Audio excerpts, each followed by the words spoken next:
We were promised an insane Rostermania. We were promised Rostermania was going to be one of the best of all time. I even repeated this, and it turned out to kind of not be true. It's been a busy one. It just hasn't been busy at the highest levels. It kind of felt the fact that we finally got an era in CS2 where Vitality are clearly the dominant force. It really felt like, people were going to make a lot of moves to try and get on their level, because right now, no one is on their level, frankly. Vitality are far and away the best team in Counter-Strike, the best team CS2 has ever seen in its nearly 2-year lifetime. One of the best Counter-Strike teams of all time across all versions, just predicated on the streaks they've had and the dominance they've had. So you've got to hand it to them. And ultimately, I was thinking to myself, like, people are going to want to make big roster moves to try and get back and get, chase Vitality. And really, the teams that I think have needed to make the most drastic moves, the biggest moves of all, they just haven't done that. And we'll get to Team Liquid, as an example. I see people in the chat are like very perplexed. Like, yeah, Team Liquid didn't even do anything. Oh, yeah, it's fucking crazy, isn't it? More on that in a moment. But for now, just before we get into it, while I'm still on big head, let's talk about the scale, the patented scale of how we rate these roster moves. Now, I'm not going to rate every move. Some moves aren't even worth talking about, really. You just mention them for a sake of completion. But the scale for the moves we do rate goes like this. The best, it's 2 thumbs up. It's a classic. It's like that old joke. What's got 2 thumbs, speaks French and likes blowjobs? Moi. You know what I mean? Right? Like, so 2 thumbs up, it's just the best. It wins. It's W's all around. Then we have 1 thumbs up. 1 thumbs up means it's okay. It's good. It's definitely a step in the right direction. Could have been better because you could have had 2 of them, but 1 is still pretty good. Then you have shaky hand. Shaky hand means this could go either way. This could be bad. This could be good. Who knows? It could go all the way to the top end of the scale or all the way to the bottom end of the scale. The shaky hand is a uncertainty. Then you have a thumbs down. Right? Okay, that's like definitely like that's bad. Double thumbs down is fucking. It's absolute cheeks. It's cheeks after Nagafal curry, where you can't even keep it in. It just slops out. It doesn't even have any shape. It's that levels. And then right at the end, we have the Overwatch fart noise. The Overwatch fart noise, which no doubt Griff will play here. Probably might even edit in a silly video. Nerf this. You never know with Griff. The Overwatch fart noise is the worst move it can possibly be. It's the worst move imaginable. It is a move that is so unfathomably stupid, unspeakably bad, that we just express the Overwatch fart noise. Now, really, the Overwatch fart noise is not really about that. It's really about preserving forever in the minds of people that Overwatch is populated almost entirely by foot fetishists, fart fetishists, and furries, and was a really deeply stupid esports community to begin with. Fuck them all forever. But anyway, the Overwatch fart noise might be coming in at some point because some of these moves have been questionable at best. Now, with that said, let's go. I'm going to do this in chronological order because thanks to the power of HLTV, we do have a roster move tracker. Lakowski benches himself in MIBR. And he told HLTV that I made this decision before the major after a lot of thought. Despite several attempts to adapt, I realized that my game didn't best fit with the role I was playing in the team system. As a result, my performance was below what I expected. I tried to find myself and adapt several times in the space I had, and I believe that in this major I was able to demonstrate a little of the player I know I am. A lot of people didn't think after how MIBR did at the major that there would be any roster moves, but ultimately this is what happened. I think MIBR, because now that Fury are a European lineup, mixed lineup at the very least, you have to kind of say that maybe they've established themselves as the best that Brazil have to offer. And I find the Brazilian scene like so unbelievably frustrating because you've probably got a pool, like realistically, of 15 tier 1 pros, like actual can play at the highest level, but at no point will they ever make the right mix of 5 teams to put Brazilian Counter-Strike back on the map. I've seen this happen again, time and time again, seen and seen again. They all do the same thing. They think it's going to last forever. They hold on to the old guard with such reverence. They keep them around. They recycle them in various lineups. You know, you might have like 7 or 8 absolutely fantastic players, and they keep making lineups together in the hope they can replicate the magic of 2016 or whatever year it might be in your case.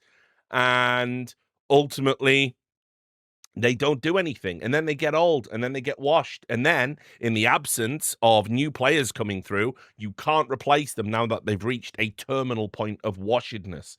Brazil have done pretty much what UK Counter-Strike did, what French Counter-Strike did, what Swedish Counter-Strike did, and the difference being there's actually a huge talent pool to draw from in Brazil, but they just don't make good teams. They don't construct good teams for a variety of complex reasons, and I think it's sad.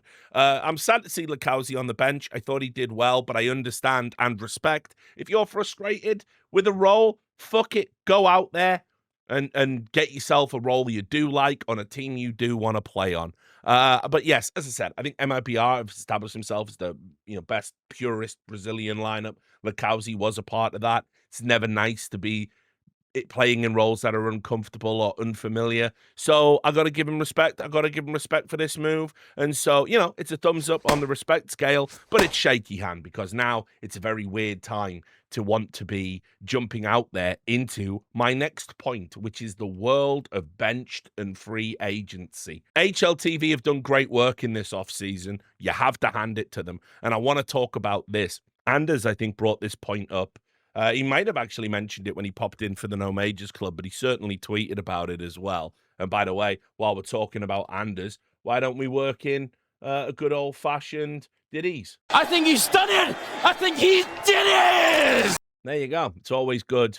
It's always good to hear from the great one. Now, he said his point was that he doesn't think he's ever seen as strong a free agent / benched player list in the history of his time in Counter-Strike. And I was thinking about that. I was like, is it really that good? Because it's like, we've said this in the past and we've looked at those like free agency lists and it's all the washed people. It's the washed people. It's the people you want to be good, but they can't be good because they exist in that state of washness that I'm talking about. And so, yeah, they're free.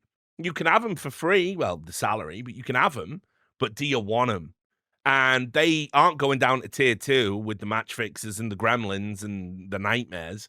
They're not going down there because they were bona fide superstars. So, no, maybe it isn't that good. And then thanks to HLTV, doing a lot of praising of HLTV this episode. That doesn't always happen, does it? But do love you guys. Do love you guys over there. So let's take a look at this list and test Anders' hypothesis. First of all, just to give you an idea of how many players are available that at least consider themselves to be pro in some capacity. That's the free agents. That's the benched players. These teams are completely available and they are full lineups. So don't get me wrong. I'm aware of the the play on words that the phrase lineup has right now. But the let's take a look at some of the free agents because I'm genuinely surprised. I mean, first of all, just in Australia, you have a pretty solid core of a team here. Like these three, pretty solid. Azza, tons of experience, been in IGL, good with the mid-round calling, also been a fragger. He's getting old now. He is in his 30s. Can't really expect that too much. You've got Dexter. I was never a fan of the Dexter European move, but certainly in terms of just Australian Counter-Strike, and obviously when he was a mouse and stuff, listen, I don't think Dexter necessarily proved he can do it at the highest level, but when you're in Australian Counter-Strike, you don't have to do it at the highest level, do you? You simply have to do it at the level that can get you through an RMR, which apparently we still have, but are getting rid of, but maybe they're coming back and nobody knows. But that's all you realistically have to do. You'll be propped up in the region. Now all you have to do is beat Chinese teams, which, fair enough. So that's a good little thing there. We can skip past, we'll start going down on the left side. A-Core is in a team called Mix now. I just want to highlight these guys. This is actually an interesting roster, I thought, because it was essentially the core of the Bad News Eagles, which we know what they're capable of. Certainly when there's sticker money available, they're capable of it. They're capable of giving people a game and crying about it on Twitter when they lose and calling people cheaters. But look, A-Core is with Rigon, Juan Flatru, Synopsy, and Volt. That's actually low key, not a bad team. I mean, they're 70th in the world right now. That roster will certainly climb up. So good for Acor. We come down a little bit. Remember Fessor? He doesn't have a team. I mean, this list, by the way, like Refresh, got so wrong for Refresh. He was destined. He was destined to be good, and then just a series of terrible roster decisions on his part, and now he's out there in free agency. It's probably never going to happen for him to get to the level I thought he was going to get to now that he's 27. But if you look, these are all the also rans in the kind of Danish scene that have just been there or thereabouts, maybe earmarked to get through. There's still potential gold in them thar hills. Maybe not gold. All right, there's potential bronze in them thar hills. That's not so bad. Anyway, Oscar just joined Algo today. I just want to point out, by the way, he looks like, when they brought like Negan back and he had to be older for a bit. He looks like that there. He's too old. Come on. He's on Algo. He's 34. I don't know why people keep thinking Oscar's going to just do it forever. He's not. It's over. He's 34. He's on Algo. That's that now. He was great, though. I used to love watching him. Searson, looking like Coach Carnivore Cam there. No. Thriving. But Searson, for me, is one of those players that you just have to say he's an onliner. I mean, real talk, like definitely not someone I would look to necessarily pick up out of free agency for the simple fact that he never did it at LAN, really. He was pretty good online when he's playing in his bedroom with his shoes off, but that was about it. But he's still available. I mean, he is still out there. If only Germany had a scene. It's also true there for Keto. Seems to be some sort of prejudice against redheads going on in Germany right now. Investigate that. You can see as well here, we got some very well-known Polish players in the form of like Innocent.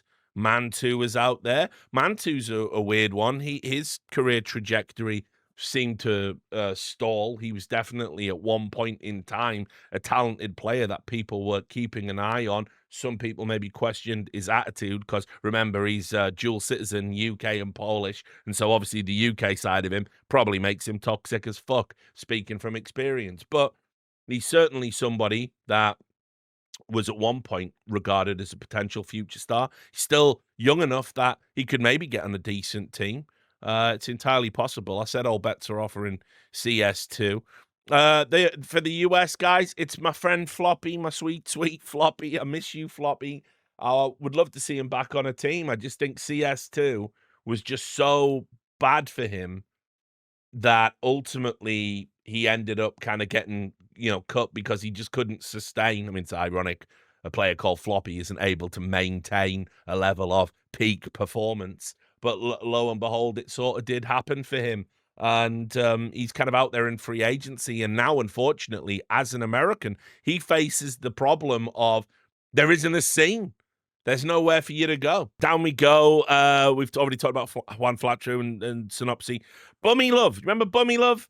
Bummy Love's only 18 right now, and he is a player that was brought into Fnatic just temporarily while they were waiting for somebody else. And everyone was like scratching their head and was saying, why's that happened? And then here he is, and he was on Fnatic for like 6 weeks, and now he's into free agency. I don't even know if he's actually as good as what I can't understand the move. It's one of the most perplexing transfers for me. But 18-year-old and certainly has already experienced a few weeks within a big European esports, or theoretically big European esports organization.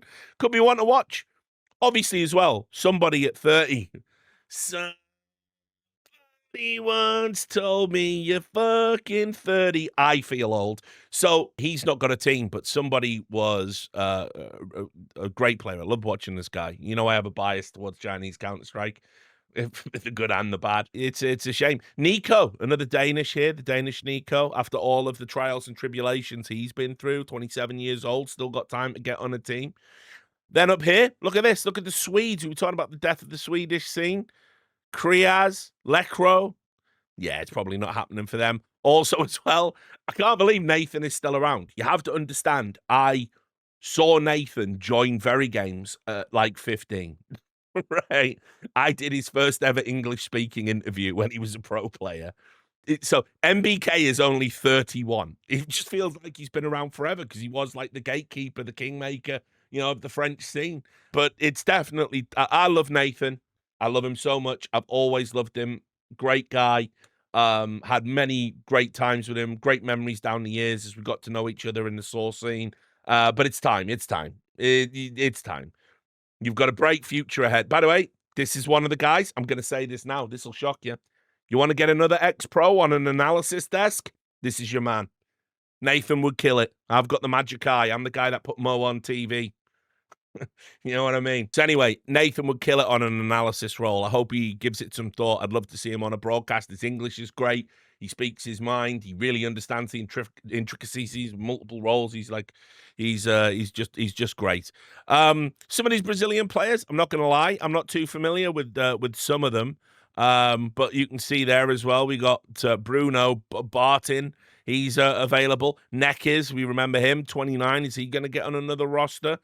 Arlu, still around, still trucking, which is crazy to think about. Fang is an interesting one. Again, whenever I talk about North Americans, Canadians and American guys, it's kind of crazy to think that there just is no scene now. So it's like, whenever you look at these moves, you think to yourself, where would they go? And it's like, hang on, if we just scroll down and jump ahead and we look at these teams that are available, look at these players. I mean, I don't want to be rude about anyone, but it's like, this is it now. This is like NA. Like after, it's just a long drop off after Complexity, the holdouts on Liquid and Elysian phase. Like Fang was one of those players that I thought was genuinely gonna ascend into the upper echelons of NA. I think he had the talent to do it. There were some questions around his mindset, but I liked the way he played. I liked the way he approached the game. And he's only 23. He's been playing a while for a 23-year-old, and yet there's just nowhere for him to ascend to now. So it's kind of sad. I think that's going to be one of those ones where it's like real missed opportunity.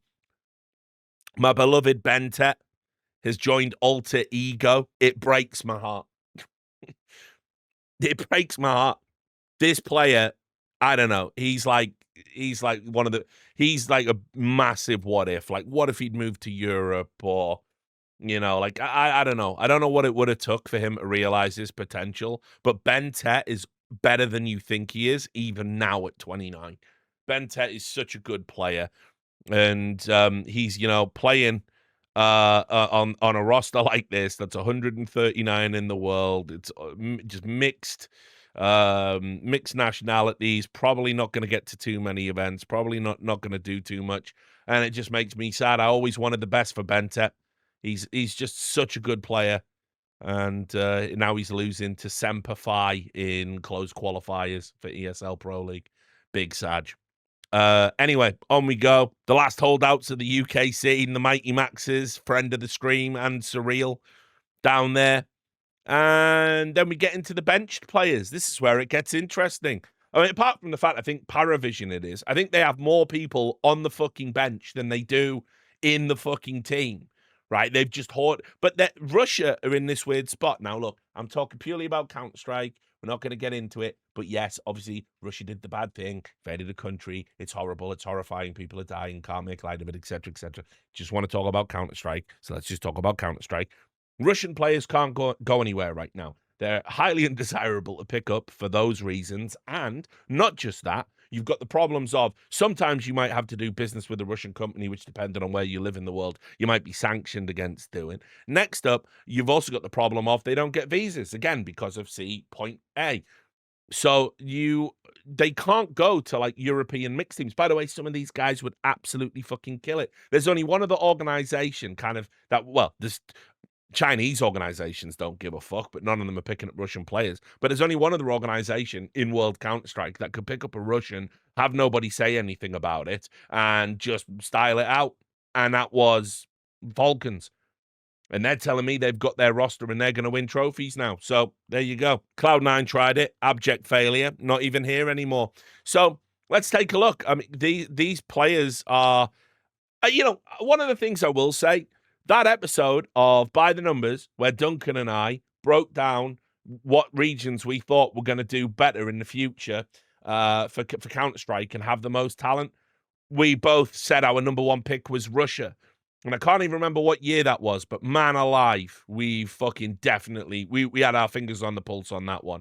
Russia has just produced player after player after player after player And we're already talking about, you know, Donk and Munacy, but it's just deeper than that. It's deeper than that. When you realize that some of the players on that list would definitely get into some of these European teams right now, and they're on the bench, it's crazy. You've got Dexter. I mean, Dexter is still 23, guys. We talk about Dexter like he's in his late 20s, like, oh, one more chance, one more chance. And it's like, this guy showed right at the end of his time in Falcons, before Falcons backstabbed him, but that's just how it goes. They had the upgrade. He showed that he can definitely hang at tier 1.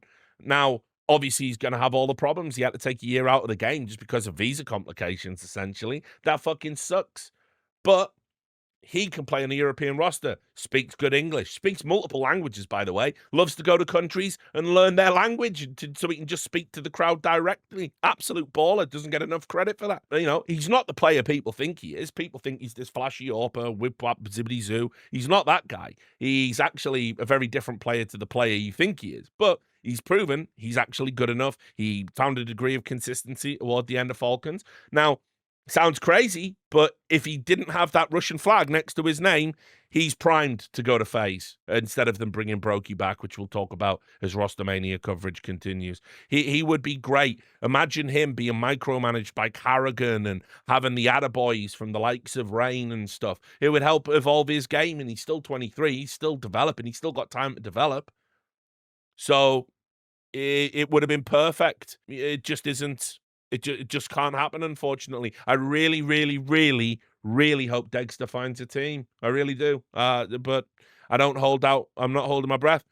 People don't realize Norbert, right? Major winner Norbert, only 24. Great utility player, great role player. Really underrated, in my opinion, because of the memes. He gets all of the memes where it's like, oh, Norbert, you know, major winner. Is he the worst major winner of all time? All of that stuff. It's crazy. His name is dog shit though, so you know, maybe it's a branding thing. Flammus got VP'd to the max. In fact, not VP'd, DP'd. Why do I say that? Because Virtus Pro, they brought him in. They knew he was 20. They knew he was a project. They knew he was a prospect. They knew he needed working on. They knew that he needed to be molded and helped and fucking, you know, turned into something. And instead, here's what they did. They misused him. They misused him. They continue to let Electronic call that fucking version of Counter-Strike, which somehow manages to be as boring as James style, but actually less effective. And then they go, it's your fault. By the way, VP lost to Tyloo today. And they're gonna play, you know, they've cut Flammus, who's a really, really, really good young prospect, who left a team where he did have an identity and he did fit in. Just crazy. Yeah, and actually, Tyloo with a stand-in because G had visa problems. Fucking hell. So Flammus has got to get a team, surely, but no, it might not happen. He might be on the bench for a while. Nafani is still only 24. This is a guy who, yeah, I think he's proven that actually he might not be the great IGL we all kind of hoped he was going to be. I don't know what he does if he's not an IGL. Hopefully, though, instead of typing shit to Maui Snake, who, by the way, his take is aged like a fine fucking wine. So much so, I'm going to pour myself more of this delicious hibiscus tea that I'm drinking. Now, he is Nafoni, but that doesn't mean at 24 you still can't get your shit together. You can't, like, spend some time wandering around in nature and fucking think about how you're going to change and modify. And he could totally do that. Could totally do that, and he could come back a better man and a better leader and get on a good team. But once again, is that going to happen? The only way this is going to work, by the way, all of these names on this list, they are going to have to somehow work together. They're going to have to accept that we're just going to have to get off these benches that we're on and come together, because I can easily make a sick Russian team with the players on this list. I could make one actual good team and one team that would be strangely competitive. Chiron, 21. He's from that generation of Russians that all have shit haircuts. Again, I'm aware of the irony. Let's just keep moving past it. Now, he's another player. Totally wasted potential, wasted prospect. Get it? Like, someone help this kid. He needs to be on a team that can help unleash his potential. And Bet Boom weren't it? Bet Boom isn't it? Bet Boom are the team that like just continually deceive. Every time I look at a Bet Boom roster, I go, wow, that's a sleeper team. That's a team that could be top 15, knock on the door to the top 10. Nah, dog shit every single time. That's just how it happens. Then Jerry, remember Jerry? Remember Jerry from Forza? Just there, just there on a bench at Paravision. Just crazy. It gets a little bit less interesting as we move down with the Foresters and Crad. Crad, remember, with his incredible Deagle skin. Right? But eye disbalance as well. Remember him? Still going. Still only 28. It's crazy that they're all on a bench. Most of them are on Paravision's bench. It's wild. But certainly at this end, Dexter, Flammers, Dexter, Norbert, Flammers, Nafany, and Chiron is conceivably a team. Like, that is just their roster. Let's just fucking go. Let's just do that. You know what I mean? It's just crazy. Then you have it down here. Phelps, still around. Only 28. Bet you didn't know. Bet you thought he was in his 30s, didn't you? Wrong. On the bench. This is the one I want to talk about down here. Skulls. On the bench at Furia. Stood in for FaZe in the worst circumstances imaginable. Played terrible. His stock were not stonks. Definitely trending down now after that appearance. Got munched by Team Liquid because Team Liquid just don't know what they're doing. They cannot run a Counter-Strike division, and yet they're sticking with the GM and sticking with this roster. Sorry, I keep repeating it. We are coming to that. I promise. Feel sorry for Skulls. He's better than people think he is. I'm going to keep saying that phrase as well about these players over here. I want to see him on a team. By the way, Magix is in the pool. Magix is only 22. He's been on Spirit 6 years. Gone now. Everyone's crying about it. Not me. I'll talk about that later. Snacks, not 22, 32. And to be fair, it had to happen. He had to leave G2. We'll be talking about G2 later. We'll talk about this in more detail later. But Snacks is out there. Probably G2 was the last of the summer wine for him. That's just how that goes. Simple's benched. I'm going to do a whole diatribe on Simple being benched. I may as well do it here. I've got mixed feelings. I've got very mixed feelings about it. But I'm going to say this. I do genuinely care about Simple, right? And I'm going to explain why. Simple is a kid when he was coming through Counter-Strike that people like Duncan and I, we knew how good he was going to be. We could see it. We knew it. Like Duncan especially. He said back when he was like 18, 19, he will go on to be he will go on to be the greatest player in Counter-Strike. And once again, that take aged incredibly well. And the reality is he didn't have a lot of guidance around him. He was in that scene where, if you remember, you know, who do I go to for advice? Zeus, Starix, Senya, you know, like these people are just fucking idiots. They're idiots. They're clout goblins.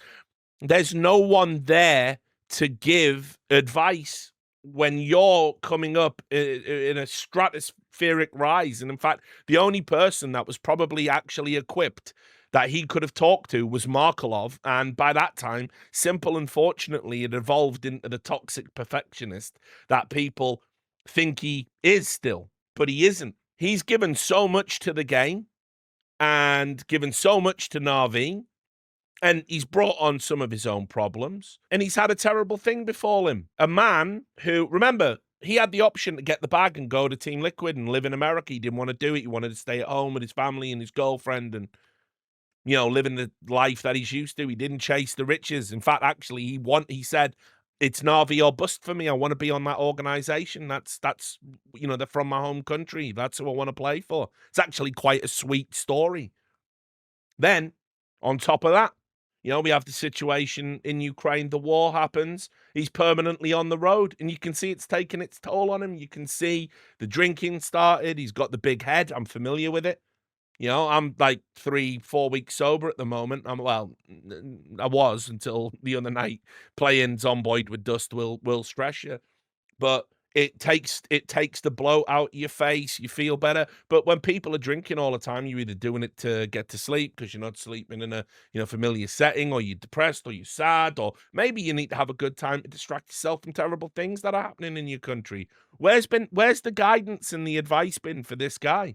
I'm seeing him late at night fucking, you know, losing it with people in Face It pugs. I'm seeing him turning up the next day doing really shit rap videos. So why is no one putting an arm around this guy and showing him some love? It's crazy, right?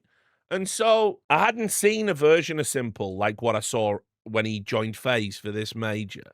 I haven't seen that version of Simple in years, but I recognized it instantly. And it was also crazy to see the GOAT of CSGO be nervous on stage and shit the bed in a must-win series. I bet it was a very humbling experience. But you know what? That's where you decide, is that going to be it? Or am I going to get my shit together? And it seems like he's getting his shit together. Ever since that happened, he's been grinding on fucking FPL non-stop. He's having good individual highlights again. His stats are up. He's asking people at FaZe to come and save him. He's doing tweets saying, I'm in jail right now. And it's a really sad end that it's come to this in Na'Vi. I'm not saying he's perfect. There's rumors going around that he might have missed a plane and not gone to an event. You know, he wasn't acting maybe the most professional. But I'm also going to say what I always say. For the unbelievably talented, you must make exceptions, because what they give to the world is something nobody else can. I'm not saying we tolerate all the bullshit or all the bad behavior and maybe you get 1, 2, 3 strikes and you're out. But someone, for God's sake, needs to fucking get this guy back grounded. And it seems like after all of this, Simple's going to be the man to do it with no help or support from anybody as far as I can tell, or that I know about from behind the scenes. And so now all that needs to happen is somebody needs to fucking get to Na'Vi and say, look, you put your man, the GOAT, in a contract jail. That's your right to do. But the contract is going to be up soon. So why not, as a gesture of goodwill to a guy that is essentially, look, Na'Vi have had as much out of Simple as had out of Na'Vi. Why not, as a gesture of goodwill, do a cheap deal and get him on FaZe? Why not make that negotiation? And unfortunately, I know FaZe wanted him. I know that can't happen right now because I don't think FaZe have any spending power whatsoever, and any move they make will likely have to be a free transfer. And I just think it's sad. I want to see Simple on a team. You want to see Simple on a team. Simple wants to be on a team. Na'Vi aren't going to bring him back. What are we doing here? It's just that simple to me. This isn't even an argument I would make again about any other player, but you are watching the last years of Simple trickle through the fucking hourglass, and I don't want to see him, I want to see him get that last hurrah on a team that can support him. I want to see him have one more big move before retirement. The scene deserves it. The fans deserve it. Simple deserves it. Let's just fucking get that deal done. Cadian, I'm going to get him on an episode of the Richard Lewis Show. I love Casper. Casper is a misunderstood guy, and he's gone through a lot. I don't know if we'll ever see him on a top roster again. I think that's a shame. Another guy, get him on the analysis desk first opportunity you get. I know that means like you're going to push all of the other analysts out. But listen, he can do the job. Definitely hireable. Done it before, if you remember. At 30, though, it might be over. Astralis was a disaster. It's a sad end. You've got to remember him for all the things he achieved with Heroic after coming back from the brink. Remember, he was on Rogue. He was retiring at like 25 or something. It was crazy. Magisk, still got it. Still can do a job. The move should have been cut Naf, get Magisk on Team Liquid. That should have been the move. That would have been an upgrade. Naf's in the toilet right now. Lovely guy. Love Naf. His form just hasn't been good enough. It's a results, business. That's just how that goes. Right at the bottom, you can see the rest of the Swedish guys. Nork, benched. Hampus, benched. Fozy, benched. Probably good enough to be on roster. And I should give a shout out to X-Floud as well. Was very surprised to see him end up benched. I think he was doing a decent job in a difficult role for the team, and he had impact, and he, had very impactful rounds for that mixed Heroic roster. So that is crazy to think all of those players are available. Like, conservatively, you could probably make 5 or 6 actual, rosters that were very good to okay, just from that list alone. And then beyond that, who knows? But it's all of these orgs that are like looking for players, trust me, they are out there. I wanted to make that abundantly clear. It's a Rostermania like no other in that sense. I think Anders was right. Don't always say that. Okay, next up, we get back to the roster moves. This is one of those that just had to happen. I think we all know that this was the right move. I love what Gamer Legion are doing. I think Gamer Legion are one of the best run organizations in the world right now. In fact, I'm going to pour on them some of the highest praise imaginable. I'm going to say they are the new Ents. What they have done in terms of min-maxing, thanks to Ash, but also their management structure, their scouting process, their adherence to financial responsibility. They are a great org. They're a great organization, an example of how anyone that tells you you can't have success without money in esports, they are wrong. You just have to be competent. They are the best argument for the importance of competence. And I want you to, again, we may as well keep banging on them. Just compare them to Team Liquid right now. It's day and night. Gamer Legion should really have way more fans and people should support them way more. It's Chera in the chat. We always talk to the first-time chatters around here to make them welcome. Says apparently Fozy got benched because he went to play as a stand-in for Iberian Soul in an attempt to win a tier 2/3 event XD. Well, if that's true, then yeah, you definitely need to talk to your teammate, your organization, the one you contracted to, about doing things like that. But then again, at 22, who wasn't a dickhead, who didn't make bad decisions. Anyway, Slend had to go. He just wasn't up to the standard of the other players on the roster. And when you consider how well everyone else has been playing, the fact that Slend was the bottleneck on the roster, it's like, look, we gave you over a year. Also, by the way, I love how Gamer Legion, they don't just cut you at the first sign of trouble. They will try and work through the problem with you. They've got Ash always trying out new things, advising, players how to go. I've seen how he operates up close and personal. He is just a truly great coach. And listen, I hope Slend does okay. 20 years old. Might not get another chance at playing on an international lineup, but ultimately was just found a bit lacking. I'm going to give this you know what? I'll give it a thumbs up, just a one thumbs up, but it was definitely the move that had to happen. It was the clear change that they needed to make. Next up, the one we were just talking about when we were looking at the free agents, Heroic made the decision to bench xFloud, and things are getting a bit weird now for Heroic.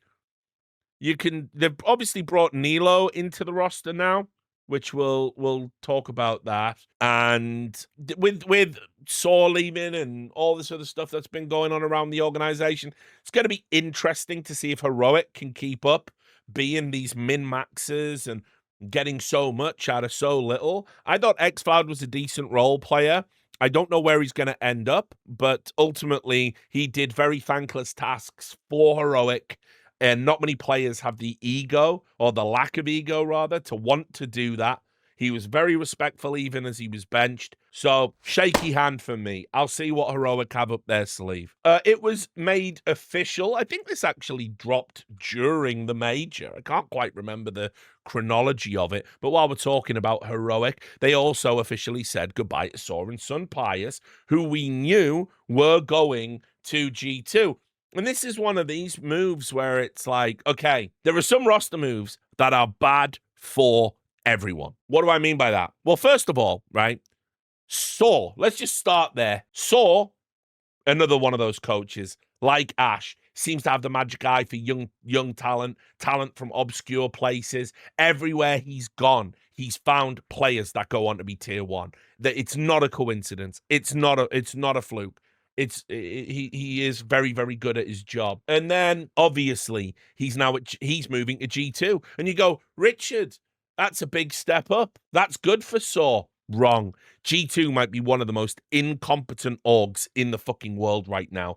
Ever since Carlos has gone, and you can go, but Carlos had to go. Look, he's mental now. He was running a good fucking org. He was running a good organization. If you loved Counter-Strike, he was running a good fucking Counter-Strike division. And they aimed high. They spent money on players. Remember, this is the fucking guy that went to Stockholm 2021 just for the purposes of having a secret meeting with the Na'Vi CEO to negotiate the fee for Munsey because he was absolutely convinced he was going to be the greatest rookie of all time, which he went and did a $600,000 deal or whatever it was. Everyone said he was crazy. Look how that one worked out. And so that's how Carlos was running the show. Now, somehow, G2 have let two generational talents slip through their fingers. And despite the fact that both of those generational talents were bought for like $1 million each, like conservatively, let's say, they are now a min-max team. I did a whole video on this on YouTube back when I had a suspiciously different hairline. The whole video on YouTube and about how this proves how Saw is arriving there.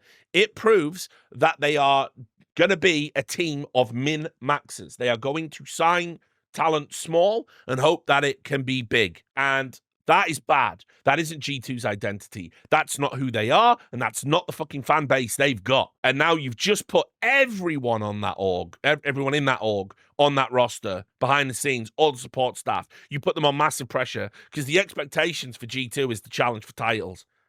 Well, you ain't challenging with this roster. And by the way, good luck. When you're Saw and you go, hey, I've discovered this super cool, like, young player out here. Maybe they're going somewhere else other than G2 these days. Trust me, it doesn't matter how good Saw is as a coach. He's going to hate working there. He's going to be surrounded by morons. He's probably going to find himself wrapped up in red tape. If I'm him, I'm not going there. Anyway, next up, Sun Pius. I'm not a believer in Sun Pius. I don't care how many times you do this and you go, but look at the rating. Look, he's actually good. And Peak Sun Pius was good. I've never felt he was like good.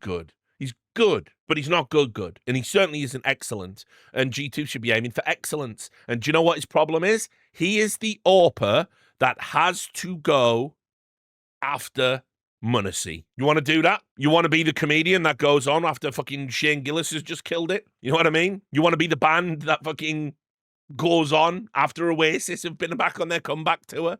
No, you fucking don't. No, you don't. And so, obviously, the comparisons are going to get made, and he's in immense pressure. And funnily enough, for both of them, you know where they weren't under any pressure? Heroic. Heroic loved those guys. He's tailor-made for Heroic. He was crushing it at that 1.5 level that Heroic were operating at. Loving it. They even won a LAN. Loving it. He played really well. So, he's exactly the type of coach you want in an organization like Heroic. We're never going to spend big, but we don't have to. We got a guy that can find talent. And we love him, and we adore him, and we're going to give him carte blanche because he's doing a good job. You're not getting any of that at G2. And meanwhile, Sun Pius, G2, if I'm in that G2 metaphorical dressing room, because Counter-Strike players don't really go into dressing rooms, but I'm using a sports analogy here. I'm looking around, who's the star? I'm looking around like, who's carrying us when times are hard? Who's the leader? What's our identity? Who's going to pull us out of the hole if we ever find ourselves in one? They don't have anyone on the roster to do that. So this is the ultimate poison chalice move. If you go to G2, if you go to Team Liquid, well, good luck, sir. You might find yourself very much on your own. It's a loss for Heroic as well. A massive loss for Heroic. Everyone loses in this move. It's not quite Overwatch fart noise. I'm giving it 2 thumbs down for Heroic and 2 thumbs down for Sun Pius and Saw, and just fuck G2 because Taz doesn't work there anymore. Snacks doesn't work there anymore. Munsey doesn't play there anymore. And Nico doesn't play there anymore. We can all just say fuck G2. It's all good. I mean, listen, we all love Malbs. That smile, that damn smile, JKS too, etc., etc. It's just a badly run organization now, guys. You got to get with the times. Next, it's everyone's favorite. We be Hooksin. Now, a lot's changed. I'm sure you know. A lot's changed, but Hooksy going to Astralis, we have a test case. They made it to the final of Astana, an event that I was working at. And, you know, I'm going to give this move a thumb up. Astralis showed it wasn't working under Cadian. Hooksy came in with no practice, had a very short boot camp, took them to a final of a decent tournament. And yeah, There was no vitality, etc., all the caveats that people use while the fucking shadowy cabal of the Saudi operatives try and fuck PGL over and everyone pretends it's not happening. By the way, weird how the player break's over. Fissure's happening right now and there's a bunch of top teams there. Almost once again. Like there's some sort of cartel in the Counter-Strike space. But don't think about it, guys. It's totally not happening. But anyway, back to my beloved Hooksy, my sweet, sweet Hooksy. You know what? Astralis, they've been up, they've been down. But the organization might be on the precipice of sale. We don't know. But they've signed Hooksy. They did the right thing. They gave him a contract. He earned this contract like a motherfucker.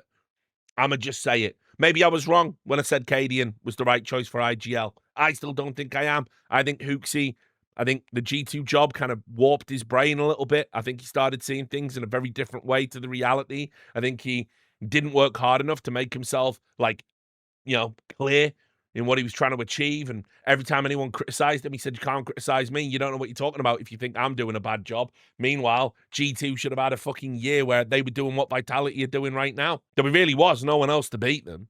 And yet they won like 3 real trophies. But here's what I love. Astralis, the team, are actually doing okay. Astralis, the org, they're a shit show. And somehow that group of players, and Hooksy, it might even be a part of this, and don't forget their coach, Rugger, they've managed to just break away, almost FaZe-esque. They find themselves on an island, and on that island, they say the mantra, everyone hates us, we don't care. Yeah, and I even said, I hope Casper doesn't mind me saying this, but I talked to Rugger a little bit at the after party, and he said, look, we're Astralis. Everyone has an opinion on how we play. Everyone has an opinion on what we're doing. Everyone has an opinion on who we are as people. And he said, we're just numb to it now. We just want to be a better team, and we're just going to work in that direction. And this is the most cohesive unit, and he included Hooksy in that we've had in a long, long time. All right, fuck it. Let's just go. So even though I'm talking about 30-year-old Hooksy joining shit Astralis, I've been critical of Hooksy. Always loved the guy, loved the person, loved the man. Hell of a dude. Didn't like the IGL or the player. I obviously detested Astralis as an org. I think they were destructive. What they've done to Danish Counter-Strike is unbelievable. Denmark produced world-class talent for fun. You could just throw a dart, hit a player, he's fucking S tier. Now, because Astralis tried to kill other organizations, corporate espionage, all this crazy shit going on. Every time they needed to make a roster move, they bring in a fucking young player, and then when it goes wrong, they just sacrifice him on the altar of bullshit. They've decimated Danish Counter-Strike. You know what, though? Maybe I do want these guys to succeed. Maybe they succeed somewhere else, but I'm going to say, thumbs up. Hooksy earned this. When you earn something, it's only right and fair the Cosmos gives it to you. In the same way, I want Simple to earn his move to FaZe or any other org that he can fit into and be happy. Hooksy earned this, so you got to give it to him. And I'm very glad Astralis did. It might be the most responsible thing they've done in years. I'm going to just put this up on screen and just say, like, look, I know we all have to pretend that we like 3D Max because they're structurally sound and they've got good fundamentals. I never enjoyed watching. I never enjoyed watching them. Never thought they were that good. Like, they're sound. They're competitive, but they're not interesting. They don't have cultural impact or aura. Yeah. So don't tell anyone, but like, yeah, they never really did it for me. Anyway, Wasing. Wazing. I don't know where you put the emphasis. Never had to say his name. He's gone. He's out. And Joko is out as well. But whatever. Of course he is. Does this change things materially? We'll have to see.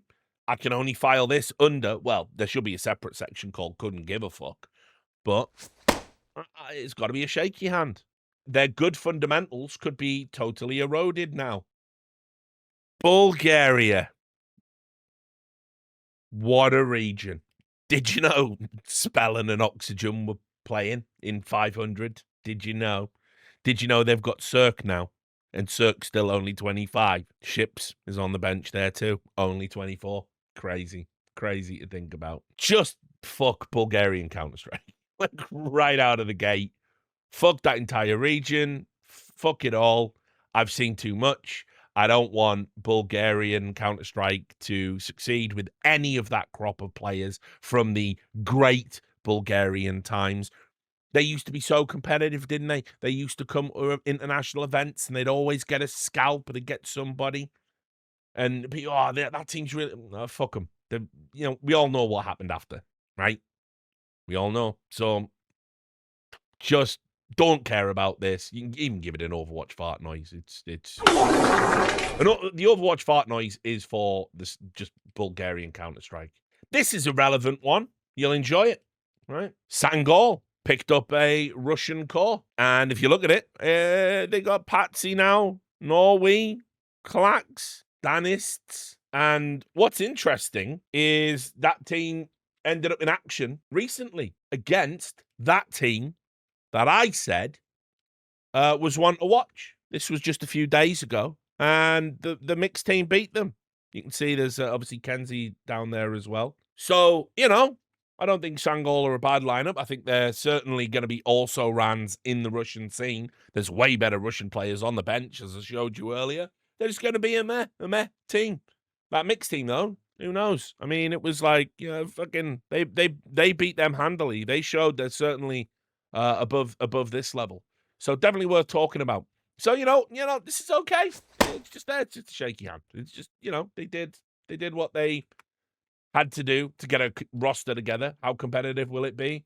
It probably will be like the 5th or 6th best Russian team. Do you remember OG still participate in competitive Counter-Strike? Bet you didn't. Bet you forgot about them. I mean, do they participate in competitive Dota either these days? What do they do? Who knows? But they had a roster and they've benched Buzz. Poor old Buzz. Remember Buzz from the good old days? Came in, didn't he? Look at that career. You grind. You get dropped by an org. You grind. You get onto Astralis. And you end up on OG via way of Entropic. Tough to see. Now he's on the bench. Don't know where he's going to end up. But whatever. It's another one of them. Didn't even do that very good. There you go. Did a second one. Coming in, just to make this even less spectacular, is Adam B.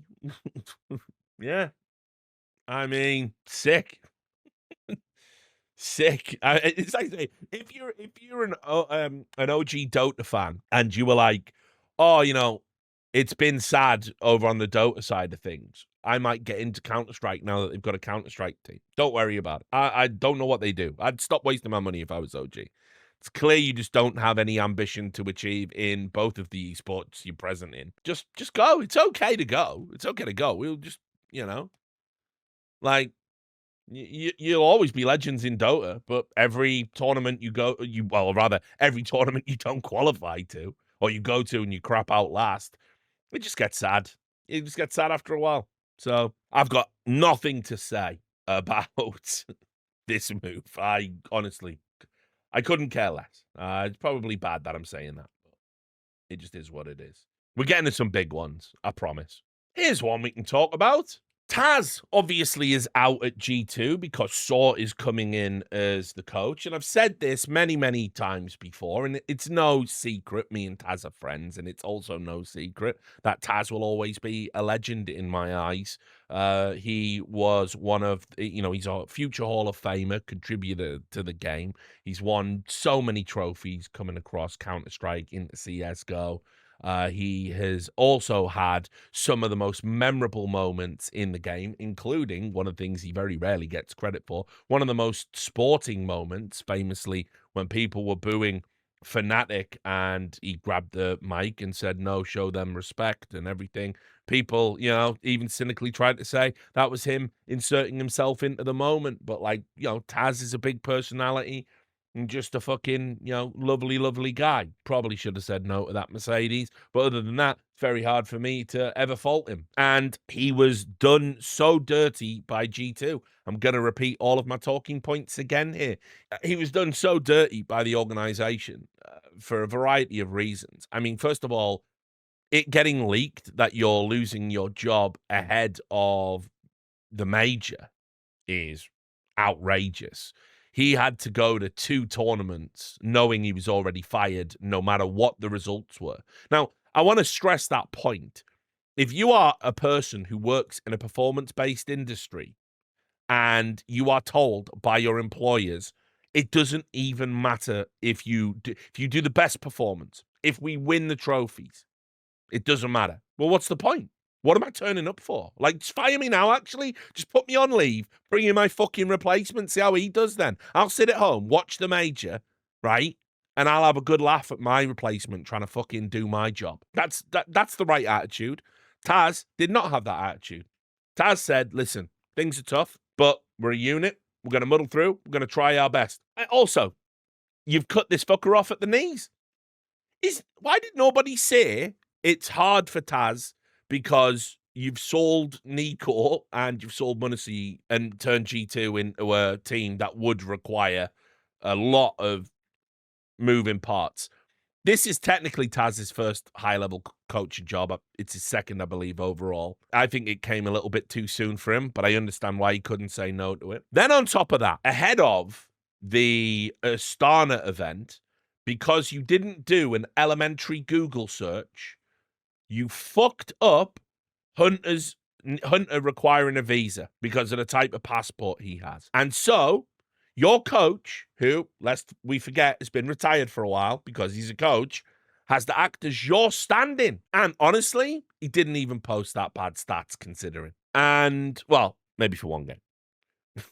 But when I was there at that event, every time they lost, they were down. They were dejected. Guess who it was that was going around to fucking raise everyone's spirits and saying, we can still do this. We can get to the stadium. Let's have that experience. Like, guys, we just got to work on our communications. Let's do it. It was Taz. And this is how he... And then, I've nearly left out the fucking most ridiculous part. You're going through all of this. Your CEO goes on to HLTV Confirmed to an audience of thousands and says you were hired not because of your tactical acumen, which is what everybody was saying he was bad at anyway in the community. You were instead hired for vibes. That is insane that you have put that man through this. Once it leaked, you should have just said, listen, I'll understand if you want to take leave. He probably wouldn't have. This is the type of guy he is. But they've treated that guy fucking terribly. And he's took it on the chin. He's had obviously a lot of time to process it, right? I have to just show you his farewell because it's mental. Here he is. He goes through each person and he goes, from day one, you made me feel at home to Nico and Hunter. I'll always treasure our conversations, the moments of victory, and even the tough losses we faced together. To Munacy, I'll always remember you as the ever-smiling kid living in the moment. Thank you for welcoming so warmly and for fresh orange juice. Obviously an in-joke there, probably not an in-joke. When you boot camp, you just do nice little gestures for each other on your team. Then you have Malbs. Remember what I told you at the start of your G2 journey. Never doubt yourself, but always stay humble. Heavy God, keep your mind open. Don't be too hard on yourself. Losses are just stepping stones to growth, and your journey is only beginning. Snacks, I'm so happy we made a comeback together. I've seen you grow so much as a person and as an IGL. Hades, who of course was the stand-in for the major. You have so much to offer to the top teams. I only wish we had more time to work together. Nexa, it was a true pleasure working with you. Don't let anyone bring you down. And then for Hooksy, you were a bitch. You were a bitch. All right. Here, I said it. Crying with laughter emoji. But your dedication and the pressure you brought inspired me to give 110% every day. Wishing you all the best in your new home at Astralis. Now, listen, I don't want to keep saying it, but maybe Hooksy wasn't the infallible guy you all think he was. Maybe he had some very clear mistakes and flaws, not just in terms of his IGL, maybe in how he handled his team leadership roles. Sometimes you have to hit bottom to really get a perspective, especially when it's your first time at the top. You have to fall. So I'm going to say this, and this is controversial. I think this organization fucking wrecked Taz almost from the moment he was hired. I don't know what expectations you have with the group of players that he's had to work with. I don't know what you expect when you're great, right? Shuhei's a person that is available and you're never gonna get him. Snacks is the way forward. You're gonna do that again. You're gonna let him go to liquid. You're gonna fumble it. It's mad. what they've done to Taz. And so, honestly, given everything I said about Saw coming in and how, he's going to be a min-maxer now, I actually think this is a bit of a fumble. I think that the current roster of players, which you can see there, right? The Hunter, the Malbs, the Heavy Gods, the Sun Piuses. I think Hunter is going to have to do it all now. And I don't know. I got no faith in that roster anymore. And I think having a big personality, like Taz would have been really, really helpful. I think having an experienced veteran would have been really helpful for the development of people like Heavy God and Malbs. I really do. I don't think it would be bad for some Pius either. So, it's a thumbs down. I think Taz was done dirty by G2. I'm probably the only person in the scene that feels that way, but I do feel that way. This was an interesting one. I mean, it's interesting, if you like the granular level of the sport. But after Metasport managed to get themselves to the major with a roster that I'm kind of like, I mean, it just ain't that good. They dropped Hampus after they flamed out, and it was pretty wild. You can see here they said in a statement, since the beginning of the year, Hampus has made a solid contribution to our journey, playing a key role in helping us reach the major. We're thankful for his efforts and the value he brought to the team during his time with us. We're currently exploring new options for Hampus, so teams who may be interested are encouraged to get in touch, which is always nice, because organizations don't always historically say, hey, we'll facilitate a move. Get in touch with us. You listening, Navi? But I thought this was crazy knee-jerk, and as obviously we talked about, they lost Adam B as well, who went to OG. Don't even know what that move is, frankly, for him. I know, it was perplexing. I think one thing that we've always been able to say historically about Hampus is he constructs good T-sides. He seems to have sound theory. Personality-wise, he seems to be very stable, level-headed.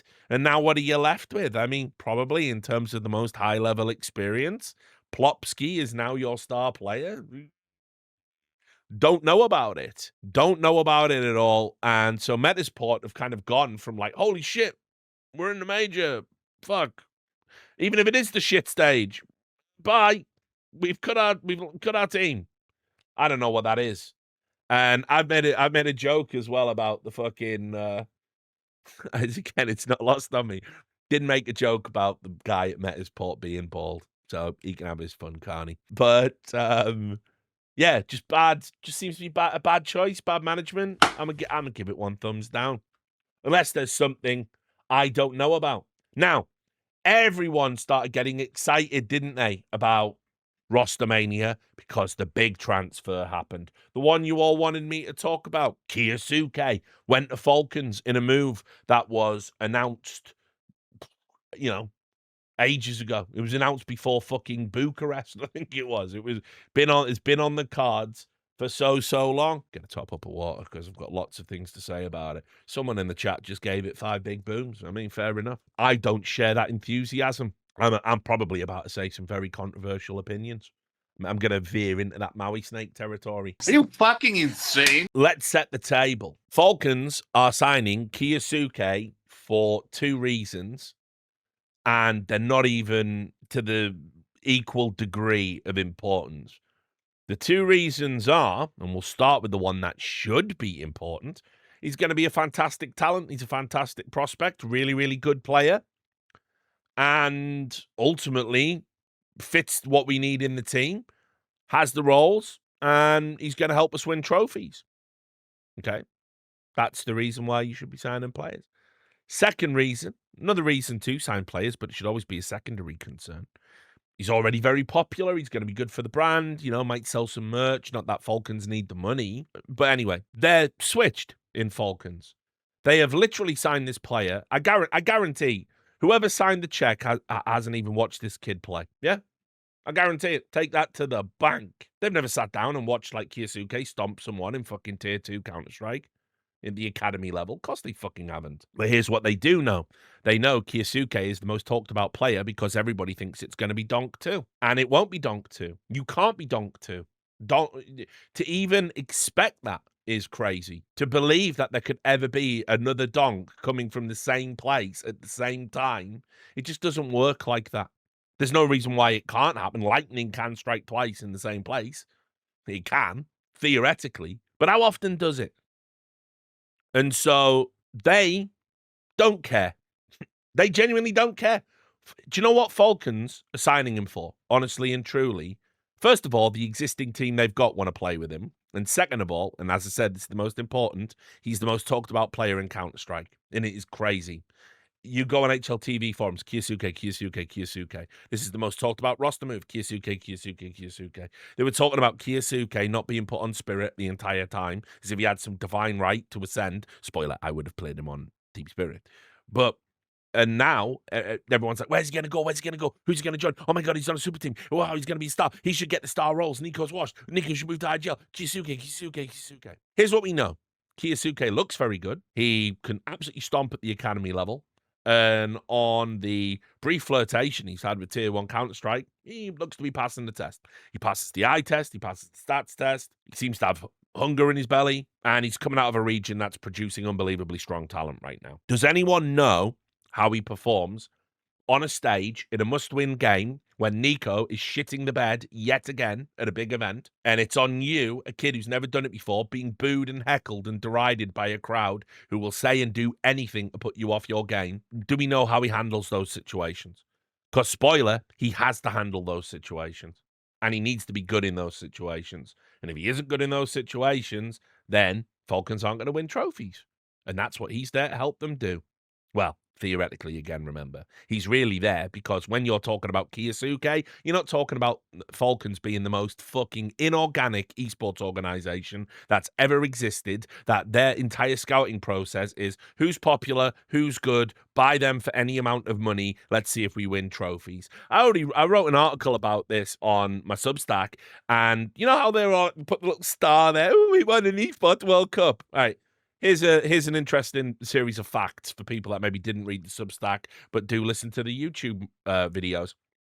Here's an interesting fact. At the Esports World Cup, right, there are 22 tournaments, okay?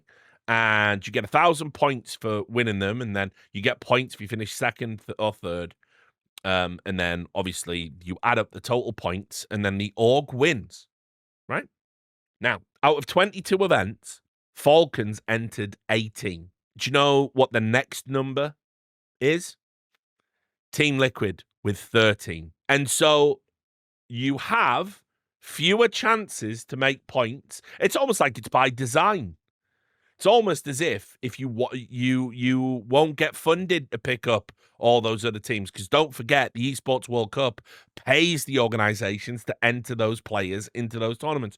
So the Esports World Cup is literally set up for Falcons to win, either by design, if you're cynical like me, or just by sheer coincidence of the amount of money that they have. To give yourself a star for that is fucking crazy. It's like me coming down for breakfast as a kid and my mother giving me the best child award over toast and jam. Yeah, it's pathetic. It's like, what, it's meaningless. So, spoiler, my mother never did that. Yeah, sad now thinking about it. But anyway, also, do you know how many out of those 18 tournaments they entered into, you know how many they won? Remember, you've got a documentary series telling you Falcons are the best organization that's ever lived, the biggest competition for everybody. How many trophies do you think Falcons won out of the 18 they participated in at the Esports World Cup? 2. And by the way, an organization from Switzerland also got 2. They won as many as Falcons. So all of that money they're spending, all of that talent they're hoarding, and that's how it comes out. Because ultimately, they don't give a fuck. When you're talking about Falcons, you're not talking about the fact all that org does is spend money, and more importantly, you're not talking about where that money comes from and what those people do. And that's the game. And so when you wake up, you're a Falcons executive. Just another glorious day in fucking being a multi-millionaire, not based on any form of merit, but simply because you're the state's plaything, being backdoor funded by the PIF, whether it's via the mechanism of being funded by the state telecom company, which is owned by the PIF, or actually one of those secret investors is probably part of the PIF. Don't worry, don't think about it. You'll never get to know. You wake up, It's another great day. Loving this. You know what? We are going to improve our Counter-Strike division. I'll just have a look on HLTV, see what's going on. What's this down the side? Kiyosuke. Who's this Kiyosuke? Everyone's talking about him. Oh, okay. Well, and then now you got him. Now you sign him. And as I said, I expect him to be good. I don't expect him to be Donk. Maybe you can win without Donk. Right? Maybe you don't need Donk. You've got Munacy, you've got Nika, you've got Tezes. Right? Maybe you don't need Donk. But I'll tell you this. Anyone that thinks just because this kid stomps in the academy level, and by the way, it's not even like what we all knew Munacy was going to be Munacy because Munacy stomped at the academy level, but back when we had actual like real academy leagues and stuff, he's got absolutely no given right to just be amazing. Now, he will be, right? How amazing? We'll see. But to sign him like this in this environment, the pressure he's under is going to be crazy. The learning curve is going to be crazy. And I don't know if he's going to be surrounded by people that, once again, a la Simple, I was talking about earlier. I don't know if there is somebody that can be fatherly and put his arm around him and make sure he doesn't fall into any of the pitfalls. When I'm watching him stream which girl is the sexiest on fucking his own Twitch stream, which, by the way, people have been banned for many, many times over because it's objectifying by definition. Погнали. Так, надо мышку от зарядки включить нахуй.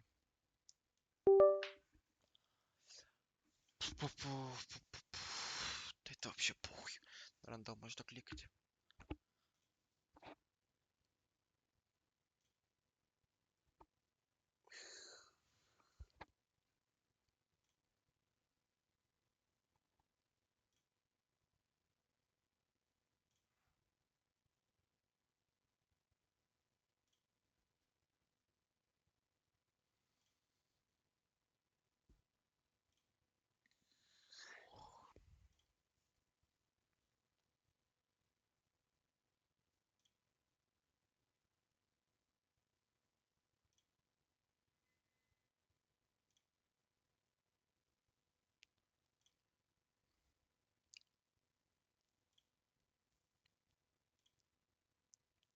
I don't necessarily think he's got the maturity to handle a lot of the problems that are going to come his way. And if you aren't Donk, because you aren't Donk, you will never be Donk. You aren't him. Donk is him.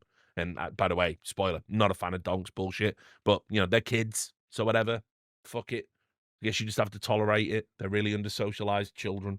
But the bottom line is this signing is not done for the right reasons. It doesn't come from a pure place and has nothing to do with any sort of assessment as to whether or not he's going to fit in the right roles and all of this stuff. Also, as well, the prospect of we're just going to chuck enough money to having a lineup, and then when Zonic invariably wins, I have to pretend he hasn't been completely fraudulent for the entirety of his time in Falcons because he won Bucharest. So fuck this, actually. You want to know the reality? It's probably a good move. It's actually 2 thumbs up because if he is everything we think he is, he will carry Falcons through series when Nico's having an off day or whatever it might be. He might just have those magic moments that make you win games you should never win. He's probably got that in his locker. But overall, what this means for the scene, what this does for everything, what it does for the rise of Falcons, because as I've said many, many times, Saudis only play for keeps. They only want to underwrite all of these things if they can be number one in all of these things. Meanwhile, they're fucking up businesses left and right. They fail all the time, but you never hear about it because everyone's a coward or everyone's compromised by the money. And so anyway, it's a 2 thumbs up signing, but what it means for the scene, it's 2 thumbs down, 100%, maybe even an Overwatch fart noise. It's cataclysmic, it's garbage, and a part of me kind of wants it all to fail spectacularly. I will love it. I will love it if his first LAN tournament, he just goes to pieces faster than a leper in a wind tunnel, and then that's that. And then it's always in the back of his head, and then he ends up having like device choking problems that he has to overcome. That'd be great for the scene, honestly. Controversial. Fuck it. Said it. Done. Next. And it was interesting the way this happened. We talked a lot about the leaks that were happening in Rostermania. I did another YouTube video. It might appear up there where I'm pointing to, but that means you have to zoom in. Don't do that as much, this video, but, you know, whatever. It's appearing somewhere on the screen right now. Maybe it's popping up all over the screen. I don't know. Go nuts, Griff. Do what you want. The leak came from Overdrive, who quite famously works for Team Spirit. that Magix was definitely going to go. And we were all like, well, you've had a pretty shit off season yourself in terms of the leaks. You've been wrong multiple times. Let's just see. Let's just see how this one goes. And naturally, he was right about Spirit. So well done.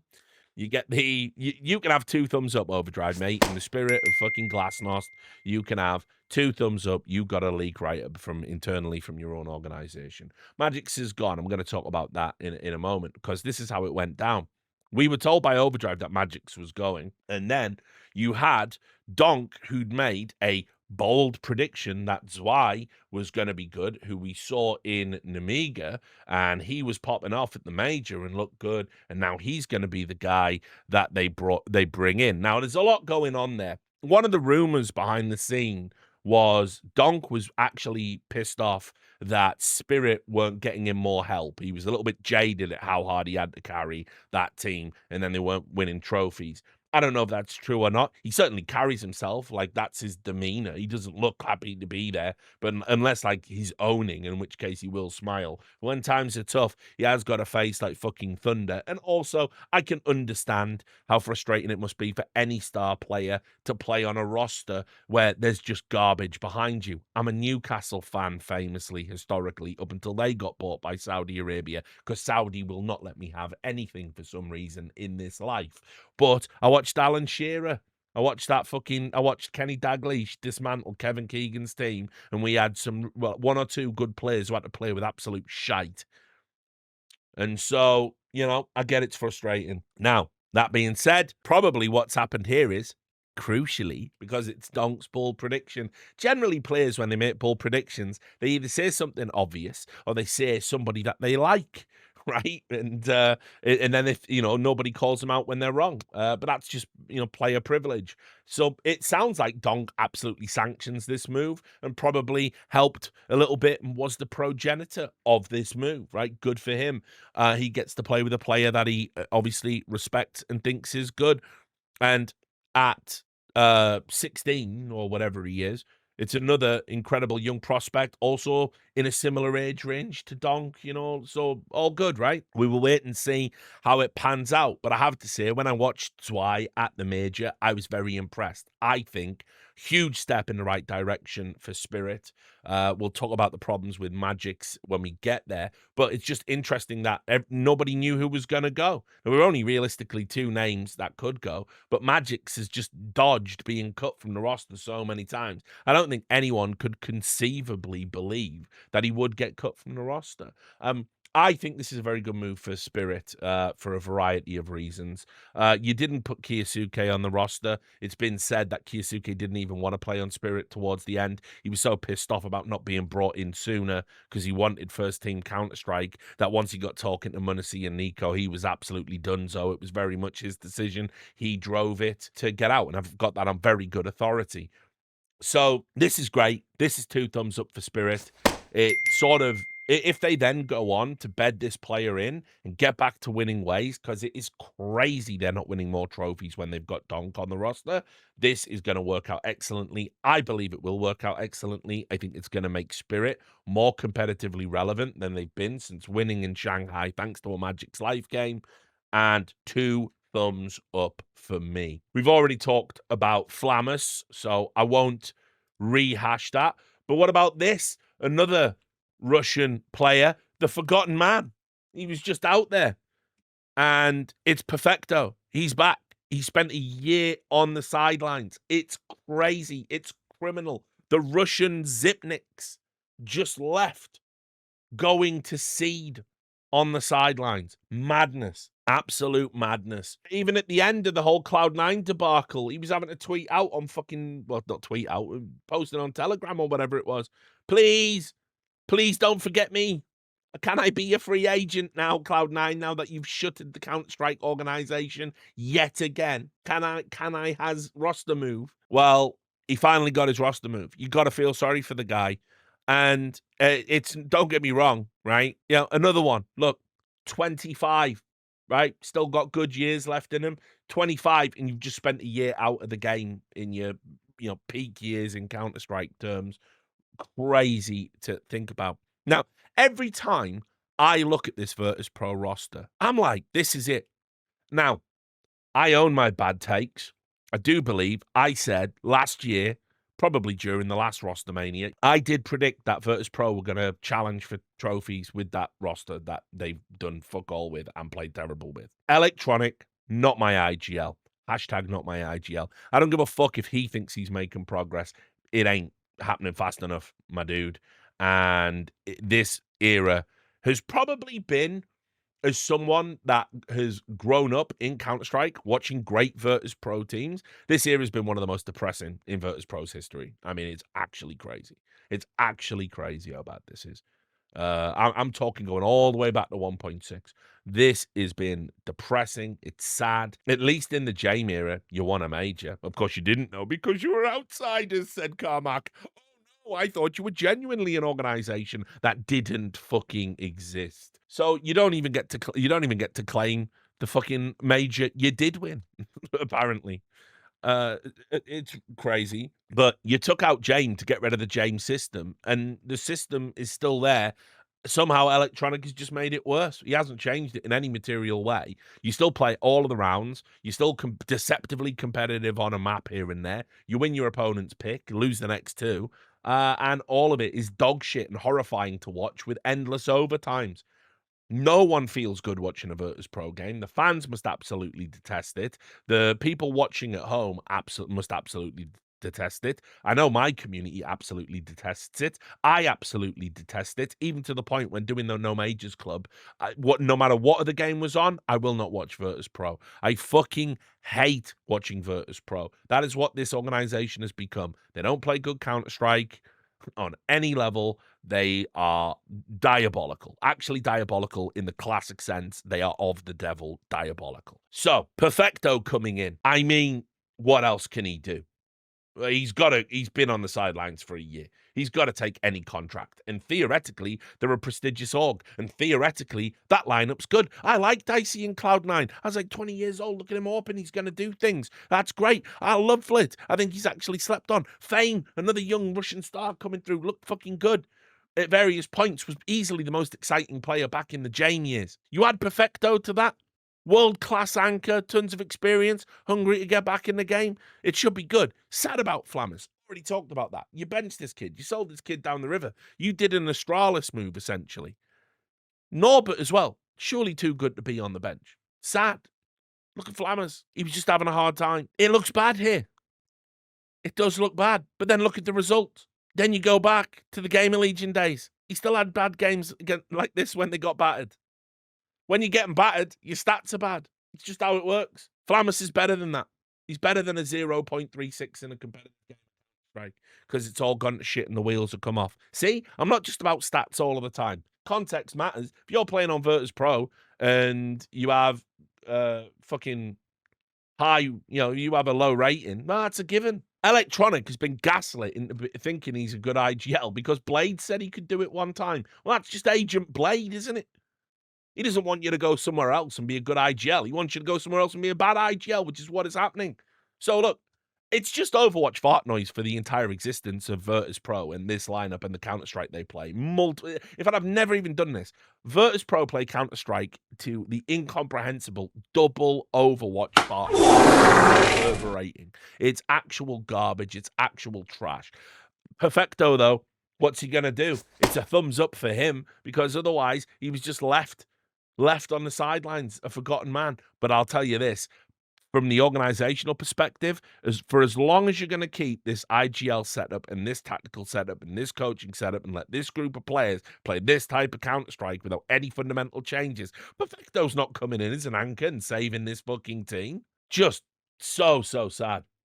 So sad. Perfecto, another player that could have been on an international lineup, but situations. We talked a little bit about Nork. Don't know what's going on over at BC Game.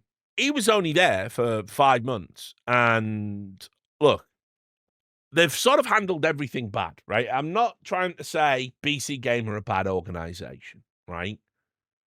But it's not looking great. There was a story that never sort of came out where I think it was in a CCT Cup. They essentially broke a rule and then they kind of leveraged an admin to pressure them. I think it was over a stand-in. It might have been when Guardian had to stand in for them. That wasn't cool. Then obviously they have brought in some players that I think are okay. Like, I mean, solid 1.5 tier 2 team, should be competitively relevant. Then you had the Jacob incident. The way they handled that, mind-blowing, right? So Jacob gets outed for owing people debt. He's just borrowed money left, right, and center, gambled it, borrowed skins, gambled them. People are posting about how he's a fucking scam artist. He's doing this, he's doing that. He has to come out and admit it all. I did a YouTube video about that, called something like the sewers of Counter-Strike. We looked at all the top shit stories that were happening at that moment in time. And it's like, look, you're a gambling platform. You can't stand by this guy. But they tried to, and they were like, look, we're going to get him help, and we're going to work with him. And I'm like, you've got to lose your job over that, right? You have to lose your job over that. Like, I'm not advocating for people to lose their job, but you're a gambling platform. He's got problems with gambling to the point where he's engaging in what just is theft. I mean, if I borrow money and on the premise that I'll only pay it back after I've put it all on black and fucking red comes up at the casino and I can't pay you back, I've essentially stolen that money from you in a very real and fundamental sense. I can't pay you back. Didn't have any intention in good faith to pay you back. I had to roll the dice of fate. If you're only promising to pay back money when you win, it's fucking crazy. So they said they were going to get him help and they were going to work with him, and then it's like, whatever. So then they saw better of it. And now Nork, benched after 5 months. I mean, who are you going to get? Who's better? Also, played a 1.09 rating across the period of his time there. Very strange. Nork is the player, one of the players I do feel genuinely sorry for. Obviously, the situation in NIP, he's playing really well. They signed Device. That's a disaster. Oh, I think he was there just in time for them to fucking pocket that fucking sticker money as well that the org said was definitely theirs, even though Valve would never say you would do that. Just crazy stuff. So yeah, that was a rough one. This is a thumbs down. Don't know why you would do it. It kind of seems crazy to me. Right, let's talk about Heroic. So many such cases. We're talking about Heroic a lot today. They brought in their coach, Tobiz, right? That's the guy who's got to fill in for Saw. I'm gonna say this, very good choice. Excellent choice. I think his work on Mouse NXT has been solid. If you look at how long he's been there, it might not be as great as the Mouse NXT of, the ones that all essentially became their first team. But in 3 years, they've had some good players come out of there, and, he's done well. Now, this year, not so much. They've been getting battered in a lot of these online cups. They don't have a particularly great roster right now. They've got, again, no one has a God-given right to keep discovering talent. That's just how that goes. But I like Tobiz, and I think for Heroic, good fit. He is someone that understands what it is to work with young and upcoming players, give them tools to improve. If they don't improve, how to either go to plan B or manage them out of the team in a respectful and gentle way. Proven track record of doing all of these things. Never going to replace Saw, right? But I think Saw's about to enter into a hell of his own choosing. And so Tobiz is going to be working for the fun-loving organization that is Heroic. We just keep picking up young talent, and somehow it works, and yay, we're all having a good time. 1 thumbs up for the coach. You could never have replaced Saw. 1 thumbs up is the most you can hope for. But they also had to bring in a player, obviously. And so they have brought in this player, Grix, a Belarusian AWPer. Now, by the way, geopolitical situation notwithstanding, seeing a Belarusian brought in anywhere is kind of rare. But in Heroic, look, he's already got a friend. Tanir, maybe Belarus is going to be the next Russia in terms of producing talent. I mean, that's all I mean it as, by the way. Sorry. Got everyone nervous there, right?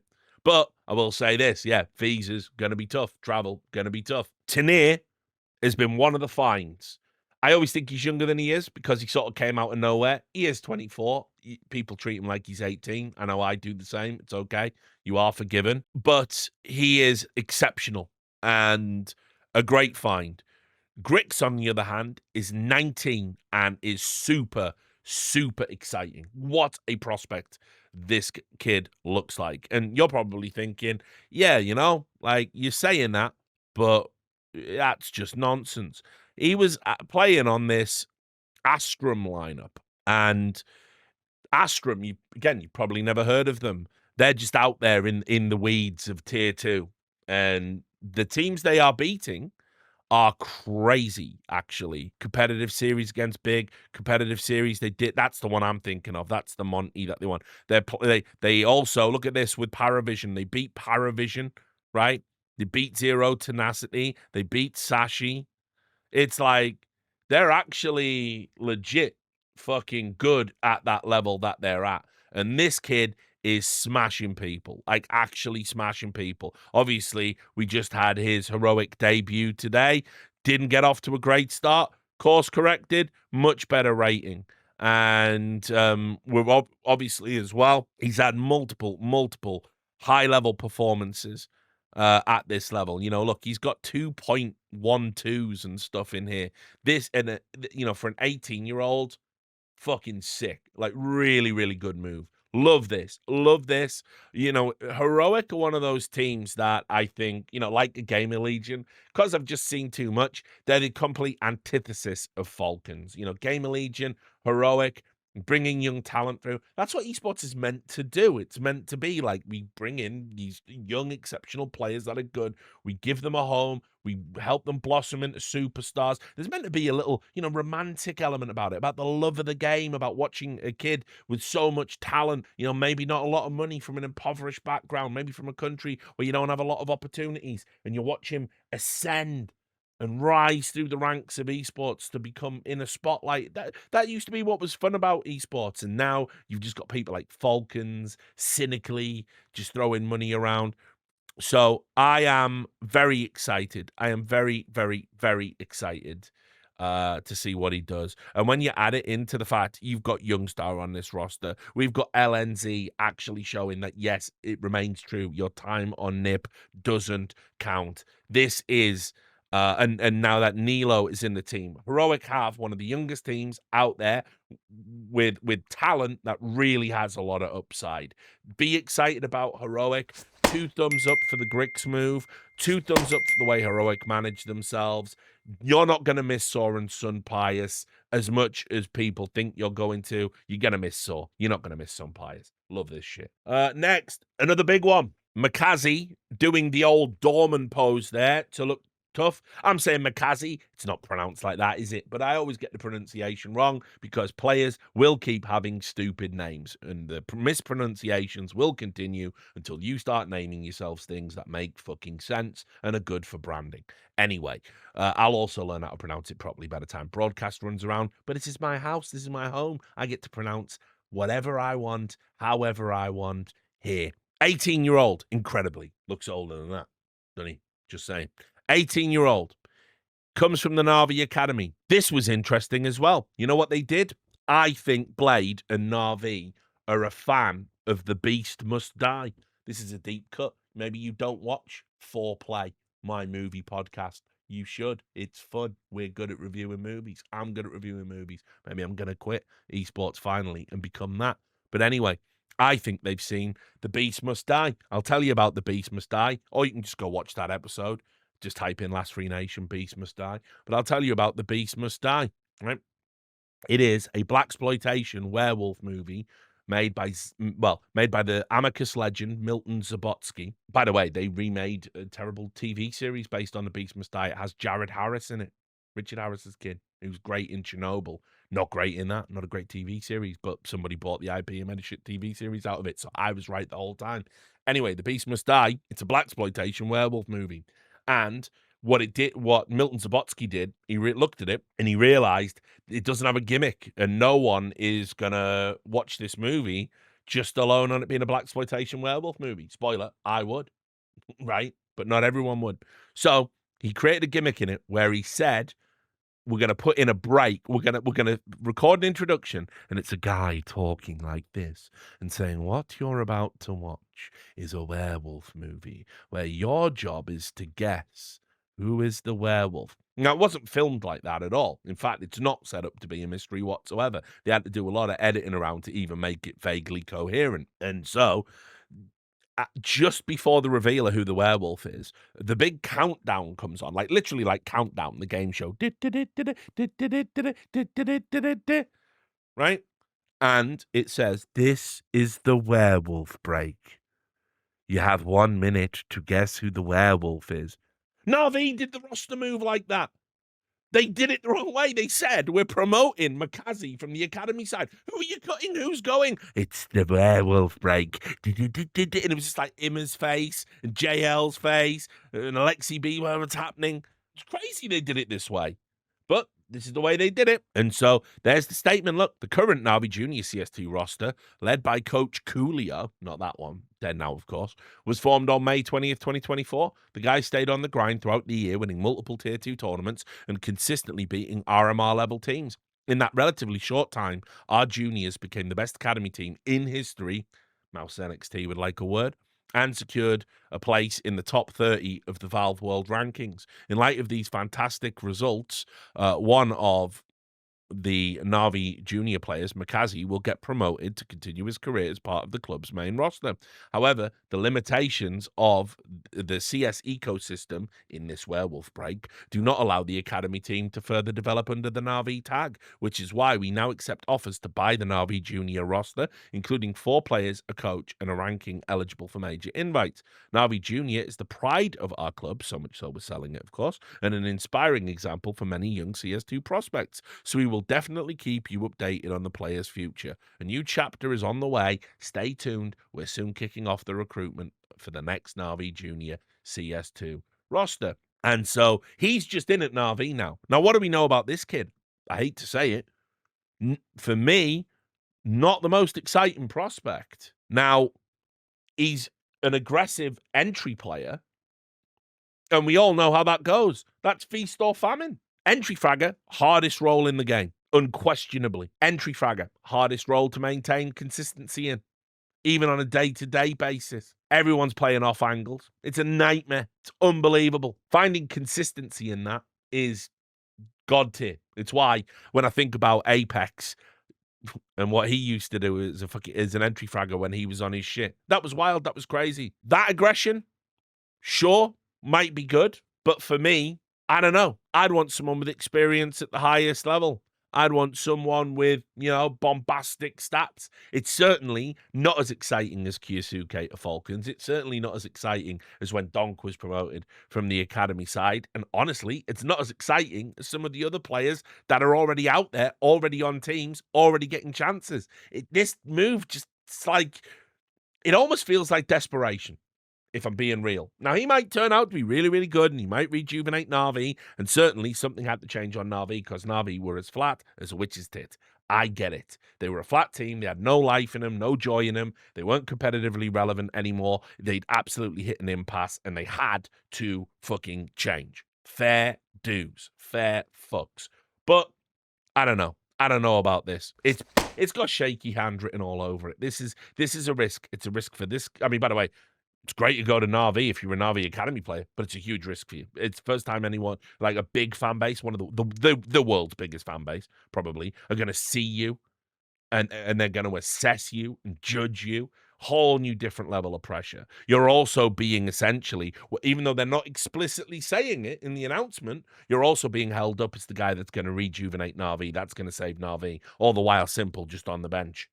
That's also something fans are going to say. There's no way for Simple to come back into this team, of course, but they're all going to say it. Well, why? Why? If he has a bad game, bring Simple in. He's going to hear that every single fucking day of his life.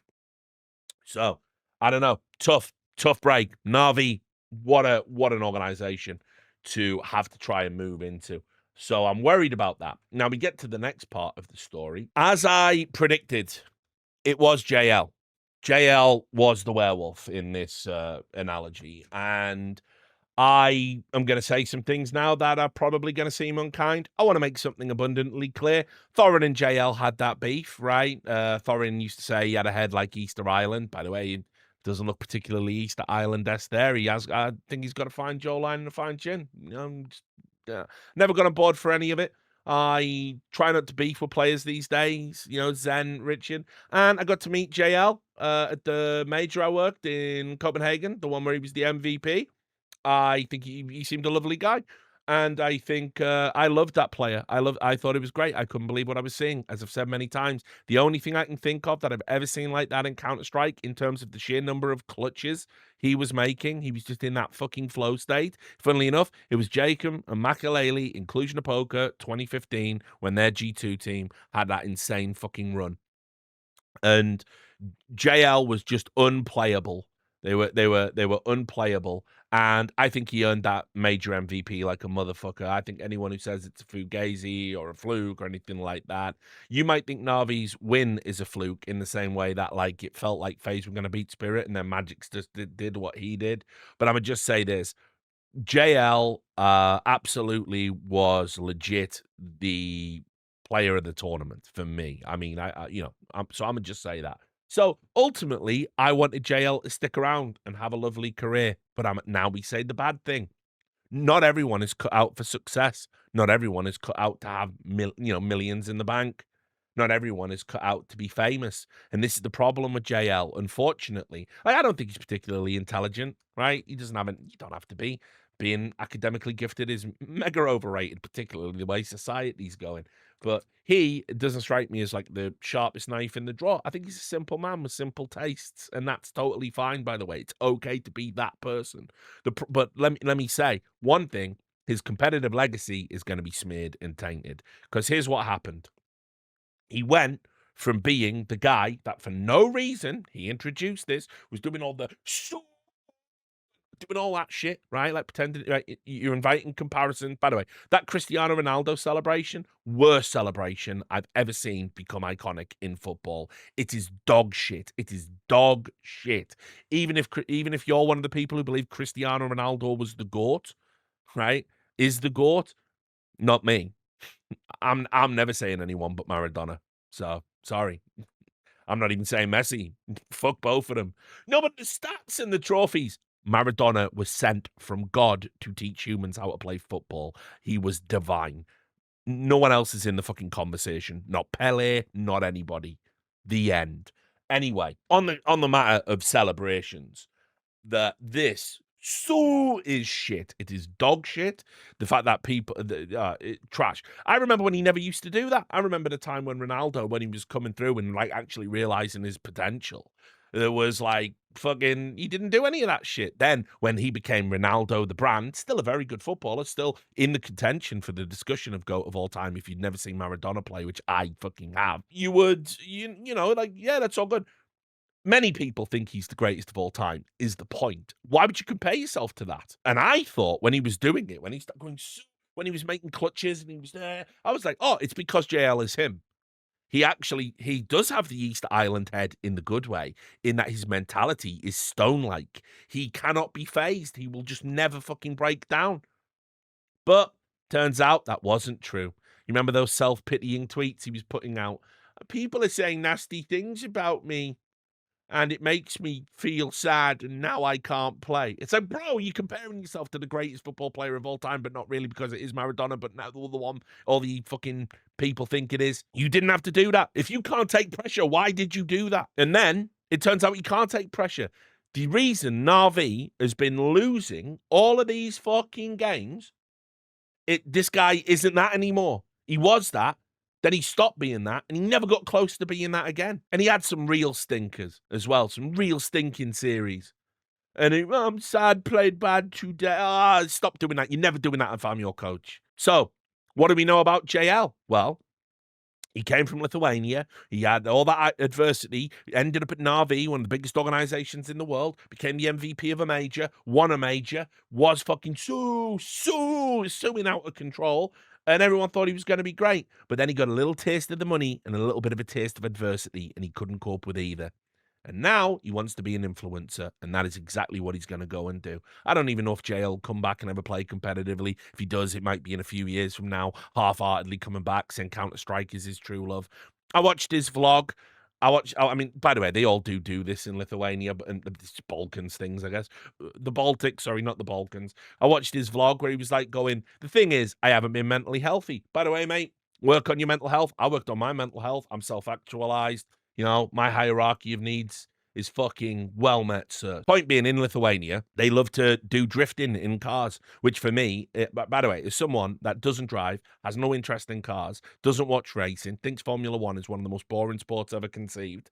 I can't understand why anyone would just like to go all day in a sports car. I just can't. I just don't like. What is that? What is that? That's shit. It's a hobby. That's shit, guys. I'm sorry. It's just shit. But Lithuanians love it, and it's just mental. So anyway, he's going to go and do that now because he's got money. He's got certainly more money than the average Lithuanian. He's living a great life. He's hitched the wagon. You know, he's married, got cash, and by the way, because esports fans are fucking dummies themselves, they think this is like a really good influencer with lots of cool things to say. So he's just going to scream and he's going to make loads of money and he might even play some Face It games. And look at me, look at me. But I'm going to just say this. What JL should have done is he should have stood down from Na'Vi and then took a break. Maybe you sit this season out. You don't do the vlog saying, I'm going to be in the drift. I'm learning how to drift and I'm doing cool things and I'm working. And you don't put that out. I don't need to know you're mentally weak. I can already figure that out, by the way. But I don't need to know that when it comes to competition, you're checked out. Don't ever put that out there. But if you think you might want to come back, I wouldn't pick you up now. Right? Drifting in sports cars, I'm good. I don't need to think about that on the team, especially when you've been playing bad for however long it's been. I wanted my timeline to have the JL that was willing to fight to get onto another team and was willing to get back to being a major MVP level. It's not this JL, sadly. And I don't think he's going to come back. I think we witnessed like a flash in the pan phenom kind of thing with him. And it's just super, super sad. Also, though, Makazi, that's who you're replacing. So just even more pressure for that young kid. I think Na'Vi have handled this pretty poorly. I think it doesn't help what JL's done. This whole thing just fucking stinks. It's sort of thumbs down all round, really. Just one of those. I'll miss the JL that I saw in Copenhagen, though. No doubt about that. He was fucking sick. We had this. Now, someone in the chat earlier said Fozy was essentially benched because he went and played for someone else. But, I mean, in the desolation that is the NA scene, Wildcard were a relative bright spot. They had lots of positives going for them. I like their branding. I think it's thematically strong. It's better than like the average fucking NA team that just has some dog shit name. By the way, some of these orgs like M80, the branding's great. The logos are great. The name's great. They understand the theme. I liked Wildcard as a brand. And also, listen, all joking aside, you know, Dust will probably turn up in a second and go, Amaranth fart jars. He loves that. He loves the fact that she sold fart jars for some reason. I'm going to just say, like, having a big celebrity streamer as a co-owner is great for the future of your organization. It's really, really good. And yet, this has happened now. And I'm like, what? Why? If the Posey thing is disciplinary, you don't bench somebody unless it's real bad. And then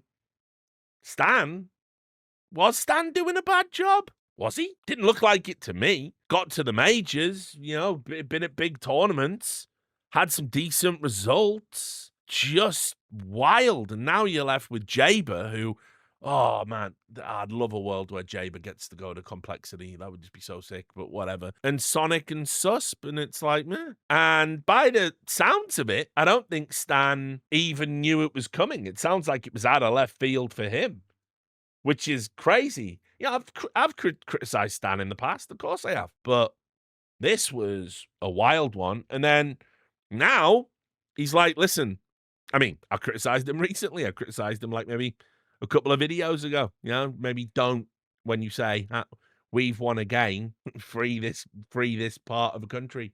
you know, because optically you're both diminishing the conflict, and you've been explicitly told just no politics during the event, please. You're leading an insanely privileged life.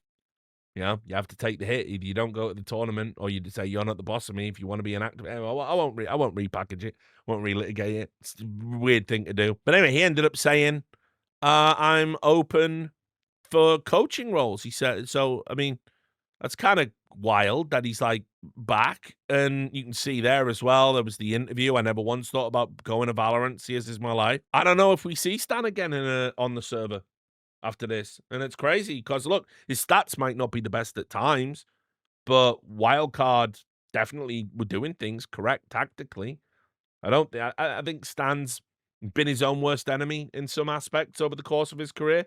This didn't seem to be one of those times, unless there's something I don't know about. So was super surprised about it. He'll make a great coach. I'll say that for sure. This is just a very, very strange one. And now I'm less interested in the development of Wildcard because I don't think they're going to have a particularly good team moving forward. It just doesn't really feel like a good move. Oh, by the way, that last one, thumbs down, obviously. Then there was this one. Furia announced the Yakindar signing. First of all, they tried to gaslight everyone and it's not happening. They made it look sad. We want to say thanks to Yakindar for the time in the It was the most obvious bait and switch tweet of all time. Whoever made that Reddit thread saying, oh, it looks like they've cut Yakindar. You're a dickhead. You fell for the oldest trick in the esports book, mate. Fucking idiot. But anyway, Yakindar has looked rejuvenated since he went to Furia. Had the pleasure of interviewing him during PGL Astana. He has, I mean, look, sorry to talk about it in this crude, crass way, but just indulge me. He's lost weight. He looks healthy. Skin's better, complexion better, eyes are bright, right? That was immediately clear. I mean, listen, your eyes aren't going to be bright for too long if you keep sitting that fucking close to the monitor, mate. You're going to have bins like me by the time you're fucking 30. But anyway, the point being, he looked way better. Like he's finally had that new lease of life, playing with a smile, and he got some of his swagger back. He was like posting big numbers.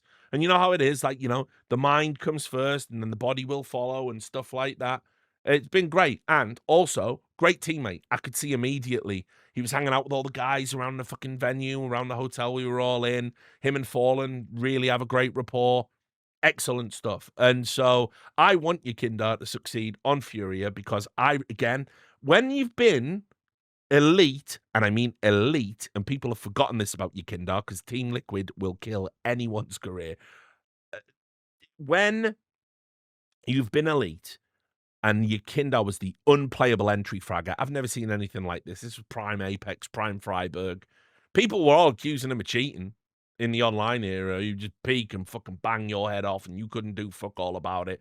Even if you had a weird off angle, he just seemed to have the read on it. Yakindar was sick, and I want that back because, again, I think I deserve it. I think you deserve it. I think we deserve good Counter-Strike in our lives. And so, Yakindar, I'm glad he signed with Furia. I think it's the right place for him. I don't care about today's results. I'm going to wait till the end of Fissure and see where we're at. Yakindar is a good player. And then, obviously as well, at the major, really, really, really, really showed that he could be in a renaissance period. So this is great. I love what Furia are doing. I've been critical because obviously Keserato and Yuri have just decided they're never leaving Furia under any circumstances. Sign 5-year contracts, 10-year contracts, 30-year contracts. It doesn't matter. They're never going anywhere. Fallen, he just will not ever stop. He's got no quit in him, apparently. He's a rifler now and actually doing okay, which is like probably the maddest thing about this lineup. They found a young Kazakhstani AWPer who, yes, he's kind of got a bit of the Drakens in him in the pressure games. That'll go with experience and time. And they're bringing Yakindar back from the dead. What's there to hate about Furia anymore? Turns out not much. This is a thumbs up. Love this. Glad you extended his contract. Glad Yakindar's 2 thumbs up for Yakindar being back and happy and playing with a smile on his face again. And love everything about it. So good stuff. Spirit have benched Magix. Now, I've got my own selfish, idiosyncratic reasons for look. A roster move very rarely makes me excited to the point of genuine joy anymore. Think about my career and how long I've been doing this, 2 decades. I've seen it all. I may have punched the air. When I heard the news Magix was cut. I never want to hear him again. I never want to hear him again in any context ever. I was super sad when we hovered over his name and saw that he was 22 years old because it probably means I am going to have to hear him again. but this guy could kill a fucking broadcast stone dead. It is unbelievable. And as a member of the broadcast talent pool now, I have a very different feeling about Magic's funny. Magic's do funny interviews. I mean, listen, me and Maui Snake are diametrically opposed on this. If you watch the latest episode of Snake and Banter, Maui's going, "Oh yeah, dude, like I'm totally like a libtard from like California, and I just want to say that like, yeah, Magic's bro is like he's the only player that has like I don't know like any charisma. I'm actually getting better at this impersonation as it's going on. Any charisma on that team. He did all the interviews. He said all the funny lines. I don't even know who's going to have aura anymore on that organization. I mean, talk about cultural impact, but who is going to take over? I'm going to just say this. Fuck you, Maui. Fuck your opinions. Reddit is right about you. Fuck you forever. Spoiler, I love Maui. He's great people. Just in case anyone doesn't get the joke and like takes the clip and goes, Richard hates Maui's night too, right? Magic's interviews were never funny. They were just simply rude. And what he did to Dinko, and I love little Dinko, little lovable rascal Dinko, dying in an Indian slum for the benefit of esports. I love Dinko, and he's a really good kid with a good, pure heart. Really good, such a nice. He's a sweet, lovable guy. Against all of the odds, and esports hasn't corrupted him, and we must protect Dinko at all costs, as they say. And what Magix did to Dinko with that interview after they lost, where he gave him nothing, that was a professional discourtesy. It was rude. It ruined the broadcast, and it had a huge negative impact on Dinko's career. Because you see, players don't think about anything beyond my emotions, my sweet, sweet emotions. You should be doing losers interviews. You should be doing an hour-long press conference after you lose the most heartbreaking, sad game of your life. Do you know why? You get paid millions to do this. Just give us a little bit back in return with the media work. Every other sportsman manages to do it, but when it comes to esports, your feelings are fucking sacrosanct. Fuck your feelings. Losing is as much part of this as winning. You don't just get to talk and fucking share your thoughts when you're on top of the world. I want to see you when it's rock bottom as well. I want to know what makes you tick. And do you know why I get to do that? I'm a fan. I buy your jersey. I buy tickets. I'm invested.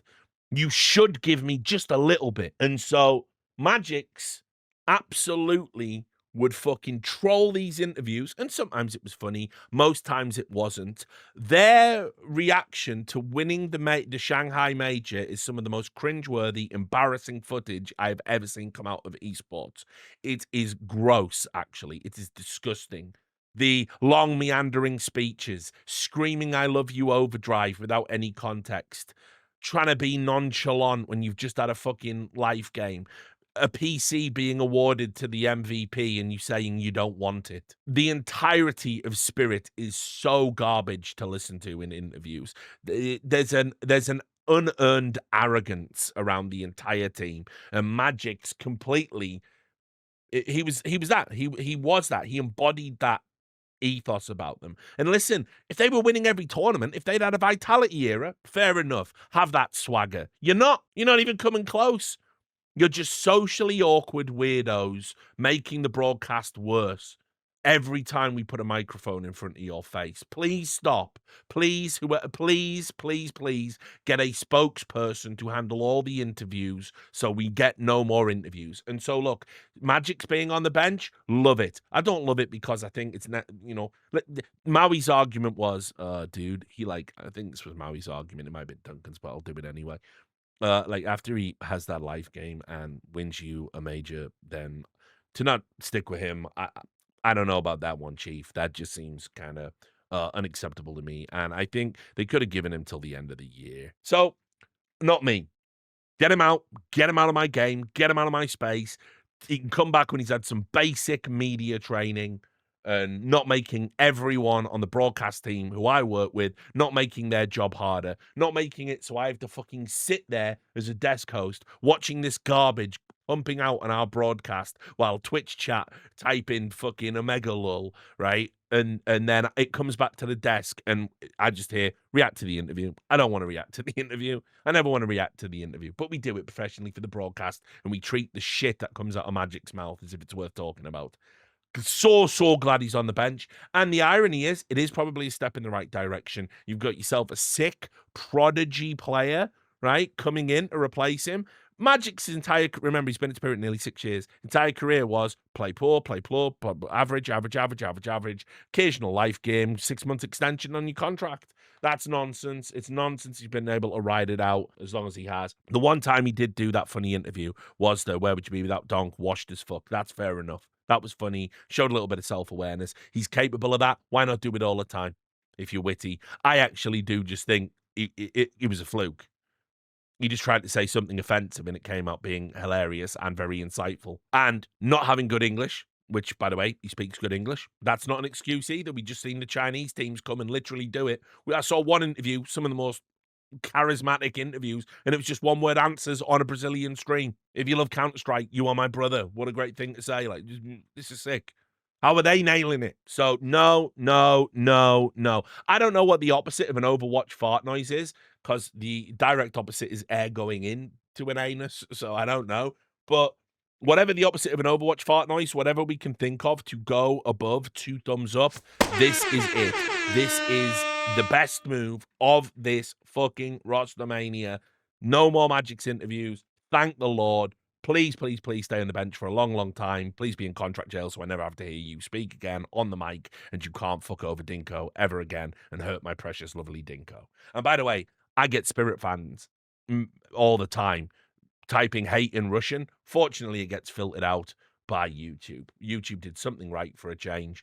Awesome. Next, let's just do this one. G2 completed their roster. Do you remember the players they were linked to? They were going to get that Kaspersky, weren't they? I've seen him play. I saw him play at the Elisa Masters, I believe it was. I was like, this kid's good. Like this.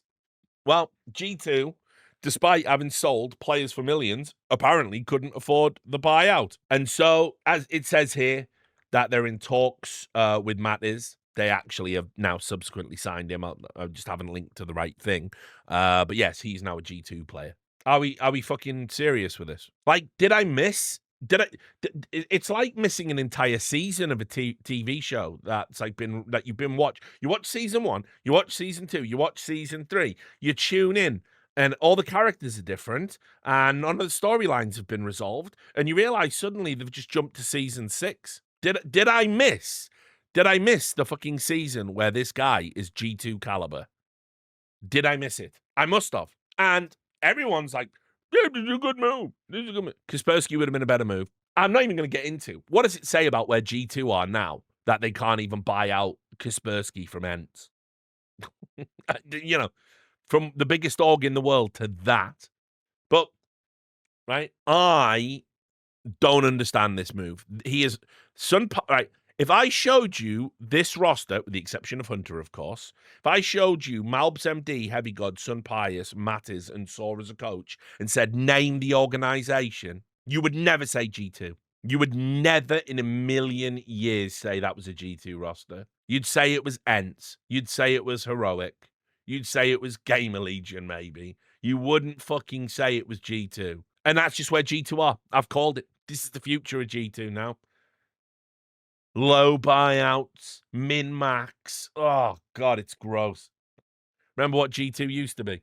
Even when they didn't win a trophy for 5 years, they had better lineups than this, probably. So, no. I'm not vibing with the Mattis signing at all. It feels like it's second prize that they really wanted Kaspersky, which, by the way, Kaspersky's not a G2 caliber player anyway, but at least I can see the upside. Like, 23 is young, of course, but it's not as young as 18, right? 19, 20, where you've got longer to work with a player. And I don't know. Yep, it's a lot of green there. Caliber of opponents aren't very good. I mean, Fnatic, some of the results they've had have been absolutely fucking shocking. Fnatic are just a dog shit team. Maybe it's impossible for me to accurately assess how good Mattis is, but he doesn't impress me. I've never felt impressed watching him. I've never thought he was that good. I don't think he's going to revolutionize G2.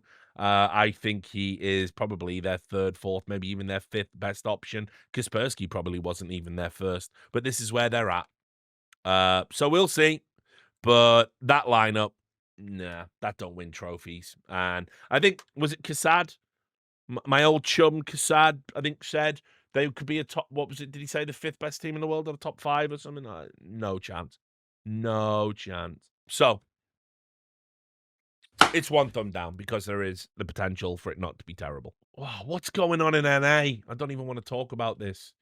Let's just do this one. NRG, Bench, OC, and Hexed. Now, I've always liked NRG. Another brand that I think is strong.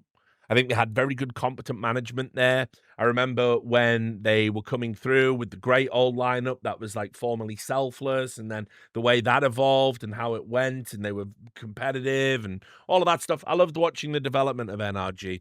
I don't know about the direction they went in collectively as an organization. You know, they were one of the orgs, for instance, that got into the Overwatch League and stuff like that. But here's the problem. Benching OC, I, again, don't know who is going to be better than him when you are dealing with the absolute dregs of World Counter-Strike to pick talent from now in NA. That's just how that is.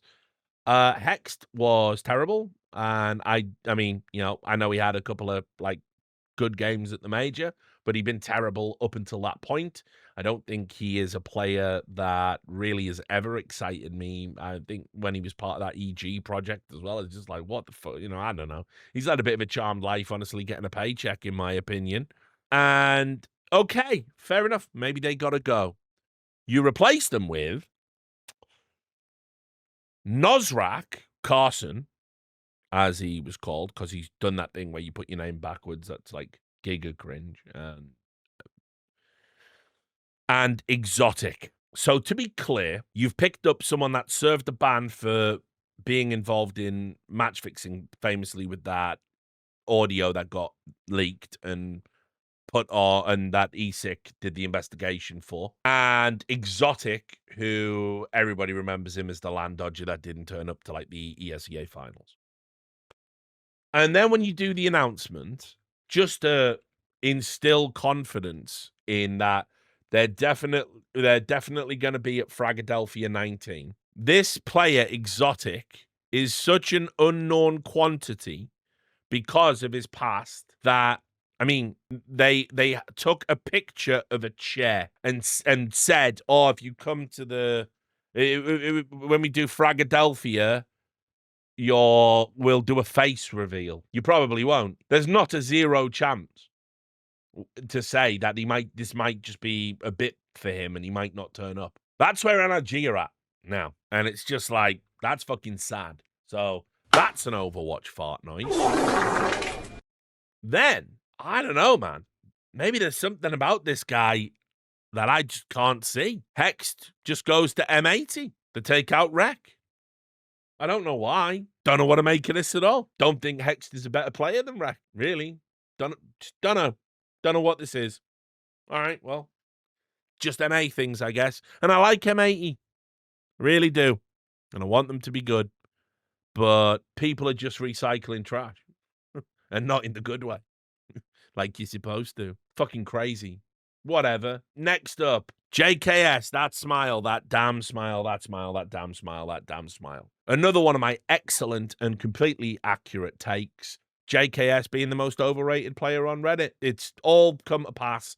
All the data points prove me to be absolutely right, to almost like deity levels. It's crazy how overrated this guy is. Ultimately, you know, he's never going to beat the Justin Average allegations. I know he's been on the HLTV top 20 list 2 years. One of them didn't count because it was the online era, and there was absolutely no way he deserved to be there. It was just because it was super hard to gauge the stats and all that. There was 1 year he absolutely was a star player. He was playing really, really well. He's still probably the best player Australia's ever produced. It's not that I can't say good things about JKS. It's just that JKS is so fucking overrated by everyone. I feel like I have to be the person to try and bring everyone back down to fucking earth when we talk about this guy. Yeah, he seems to be, you know, he's got a ooh, that smile, good-looking guy. You all love that stuff for some reason. But he's also a bit kind of like awkward and understated. So he's like a self-insert for the Reddit people who are social weirdos who probably think like, even though they can't talk to people in a normal fashion, they're an anime protagonist. I get it. I understand why you like him.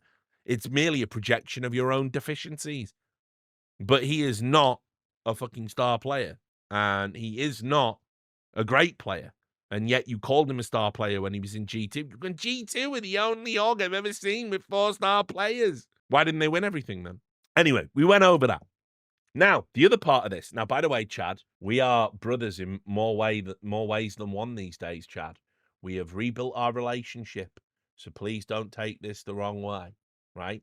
But all of Justin Average's advocates in the media, Chad being one of them, I was always told that this move couldn't happen because, I mean, ultimately he's too good to play on a team like this. I don't think he is too good for this. I think this is exactly where he should have been a while ago, actually. I don't know why. I don't know if it's like the change in play style or just thankless task of being an anchor. I'm sick of hearing about how anchors are bad stuff. Yes, I get it. I know. But he's not even particularly at the upper end of that. You know, you can deconstruct the game to a very simple level. That's the beauty of Counter-Strike. It can be as fucking complex as you want it or as simple as you want it. And it, just kill people on your screen. Lol, easy. There you go. Job done. You can't kill people because they're killing you. Skill issue. There you go. There's Counter-Strike. High-level analysis. There you go. I've done it. I don't need a zone to analyze that, do I? So he was someone that ultimately had like great promise, the 100 Thieves era, the emergence, getting up to that, coming out, and then, the time in NA. Why does he always end up on the bench at these organizations? You got to ask questions about that. Why does he always end up on the bench? And why does it always come out that actually he might not be the greatest teammate everyone thinks he is? Why do the orgs not value him as much as Reddit does? It's kind of weird, right? And it's happened a couple of times now in high-profile instances, not just even a couple of times. I think we're on 3 now. Goes to a team, gets a 1.04 rating with that brief exception where he was like just Super Saiyan on G2. And that's what it took to make them win trophies with Hooksy's leadership. And then he ends up on the bench, and it's definitely not his fault. Definitely not a personality issue. Definitely not like an emo guy. And he deserves to be on another top 10 team in the world because he's so good. That damn smile goes to another top 10 team in the world. Rinse and repeat. I just don't get it. So I'm glad. I'm glad for him.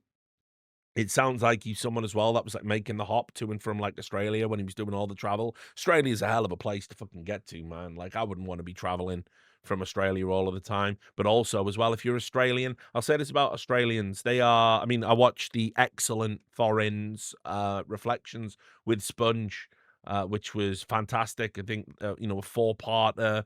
Great stories from the old days. People don't realize there's a reason why Sponge is Hall of Fame levels broadcast talent already, but also people went around in his source days and didn't see him as the upstart player. Chad's been one of the most important people in Counter-Strike history, full fucking stop.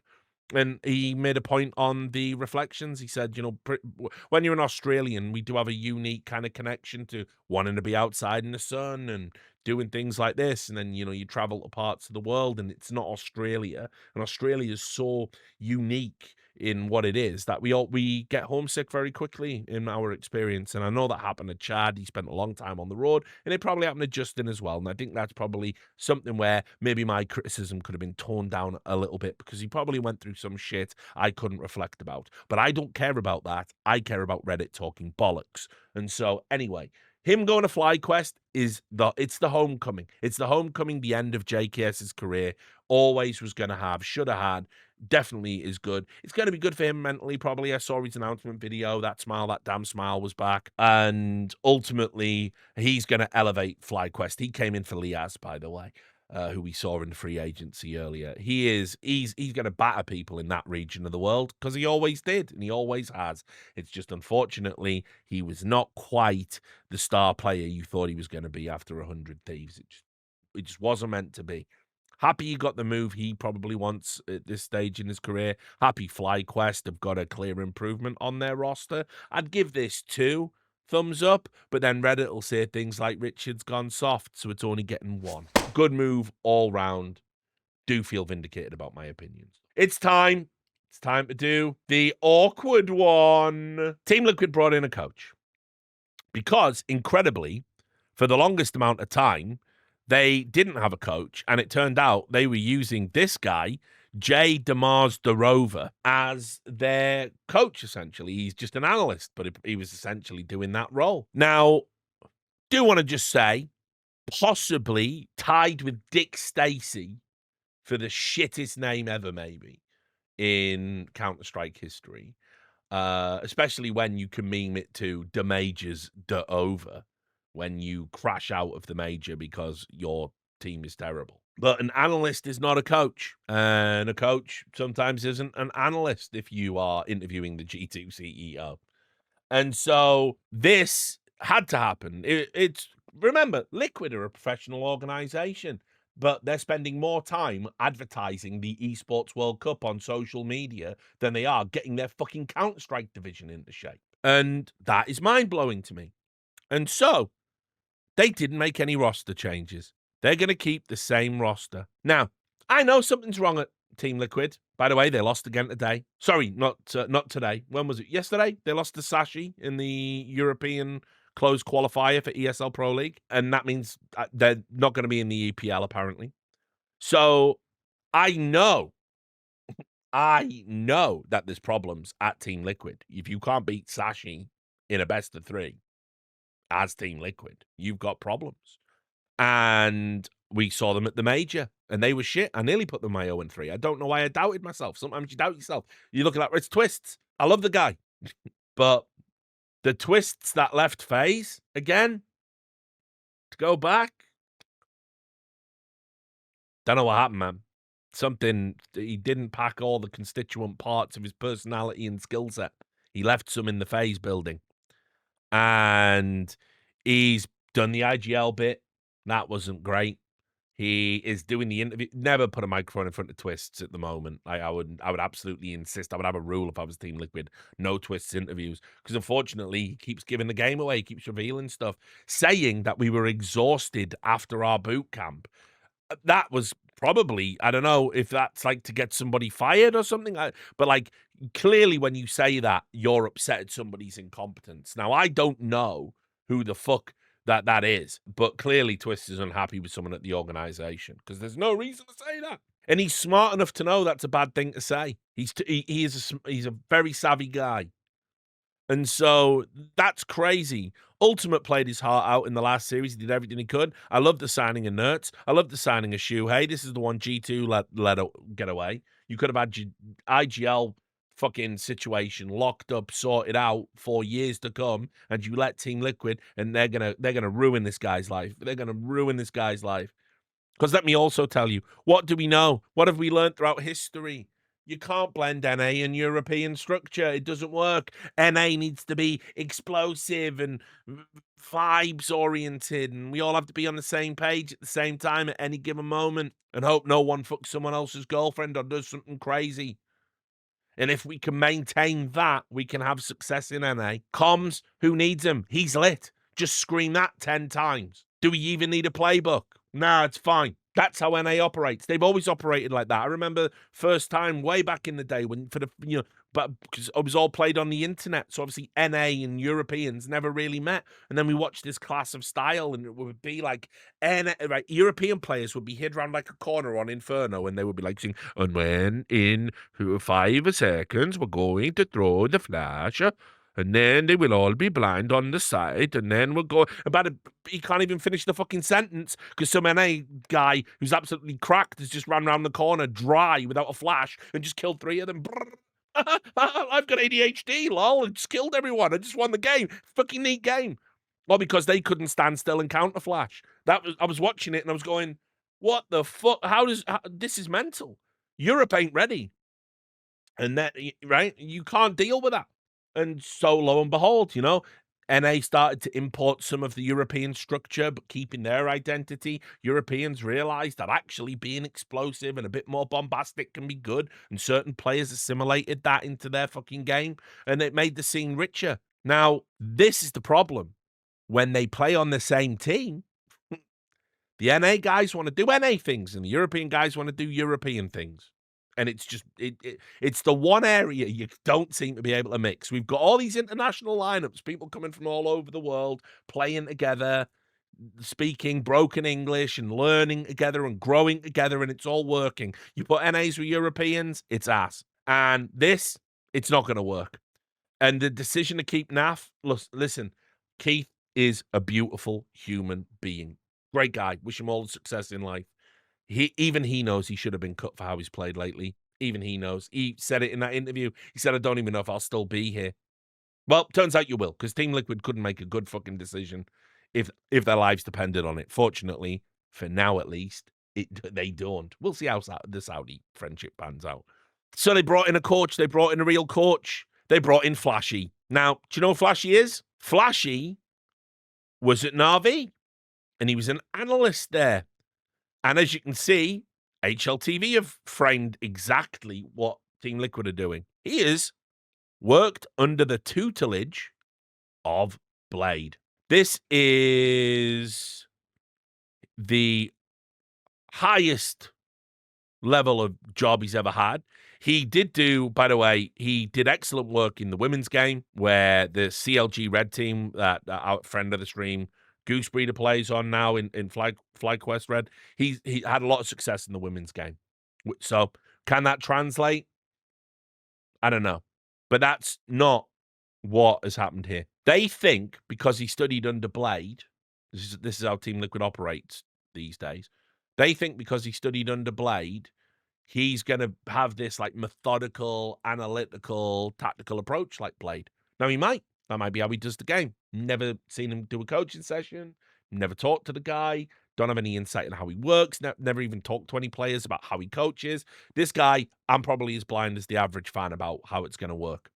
And I'm going to just say this. By the end of the next season, so December, January time, either he's gone or these two guys are gone. That feels like a solid bet because if he does come in and he is Blade, well, NA, listen, guys, I'm already dealing with like Shuhei doing European things. Now my coach is doing European things. Nah, fuck that. Don't want to do that. I also know you're twice, this is a stat I'm pulling out my ass, but if you're an NA player, you're twice as likely as to defy your coach's wishes and calls and go off book. I've seen so many NA players just not follow calls from an IGL in-game. It's crazy. This is a nightmare. And now with the VRS rules, you may as well lean into being all European. As I said, I would have dropped NAF, brought in Magisk, and I would have sent the Twists. Like, listen, you're our franchise player, essentially, but you got to get your shit together. Play like old Twist and stop making us sound bad in the media. And listen to what Shuhei's got to say and listen to what this coach has got to say. This will not work. This is fire and ice. And this isn't even the worst of it. Because I don't understand. How long are you realistically allowed to fail before you're out of a job? Now, I've said this many, many, many times before on this stream. And I think it hurts his feelings because he knows me. He knows me from back in the day. We're essentially colleagues, honestly. And he watches my content. But Joker Steve, my brother, there's just no way you should still be employed. I want to say that sincerely. There's no way. This level of failure for an organization of Team Liquid standards and stature is just unacceptable. And if it's not you, the general manager, who the fuck do we blame? Please let us know. And I really like the energy Kabaya in the chat is throwing out. Sean Gares wants to come back to Counter-Strike. Sean Gares is NA Counter-Strike. Sean Gares has been a GM at a coach rather, but adjacent to GMing at 100 Thieves. You know, him and DDK were a duo in commentary, and they did duo stuff in the GM/coaching role. Just get Sean Gares in. And it's not because of dislike you, Steve. You have an open invite to come on the podcast and explain yourself to the world. But you need to. You know, look, I'm a journalist. If I got every fucking story, I'm not really now. I'm just a shit poster. I've given up. But when I was a journalist, if I got story after story after story after story wrong, what do you think happens to me? Do I just get to keep my job? No. Part of my job is I have to be right. And good news, 100% accuracy record. I was right every time. I know what it's like to work in a pressure environment, time sensitivity in a performance-based industry. I know that. I would not have kept my job. So I'm gonna just say this. Love you. You're a nice guy. But we're not talking about any of these things. We're talking about the success of Team Liquid's Counter-Strike division. And since 2019, it has been headed in one direction. And now you are at absolute rock bottom, crashing out of majors without winning a game with that roster. And so he made this announcement on Discord and it got posted on Reddit. Hey, all. I've been off social media for a while now, by the way. I also want to say it's good you're off social media, mate. I will say that. Fair enough. I mean, you're a general manager. You should be public facing. But if you can't handle it, and right now I imagine you are getting crucified, that's fair enough. Hey, all. I've been off social media for a while now, but I wanted to stop in real quick and give a small update on our POV from inside the team. Coach Flashy has already joined us, and for about a week now has been implementing his new system. It's over. I hope you understand how over this lineup is now. He's been implementing his new system. He's had full player buy-in so far. And I can already tell he's someone who will provide this talented roster with the direction and leadership it needs. Him and Shuei have been hard at work addressing a lot of our problem areas from last season, and we're off to a great start together. Naf, while we can all acknowledge that Keith didn't have a great last 6 months, it's important to understand why. By the way, he's about to do that thing where he is not going to explain why. He's been such a consistent player for us over the years. He has. He's NA royalty. We believe in Keith bouncing back and finding more comfort in his environment this season. He got in his own head a bit recently and really needed a proper break after the major. He's assured us he's ready to work harder than ever and do everything in his power to win and be a strong veteran presence for this young team. We know the results haven't been good enough. We also know this young core is capable of much more than what we've shown so far. That's why we believe that with a strong coach leading the way, a great IGL, and a ton of talent surrounding them, this roster will only continue to improve. Thanks to everyone for the continued support. We can't wait for the season to start soon. Much love, Steve. Now, like everyone involved in esports, he's done a bit of trickery there. He's done a bit of linguistic trickery. He's trying to pull the wood over your eyes, hoodwink you, bamboozle you. And he kept using that recurring phrase, didn't he? Like, young core, young core, young core. Well, not really. I've seen much younger cores.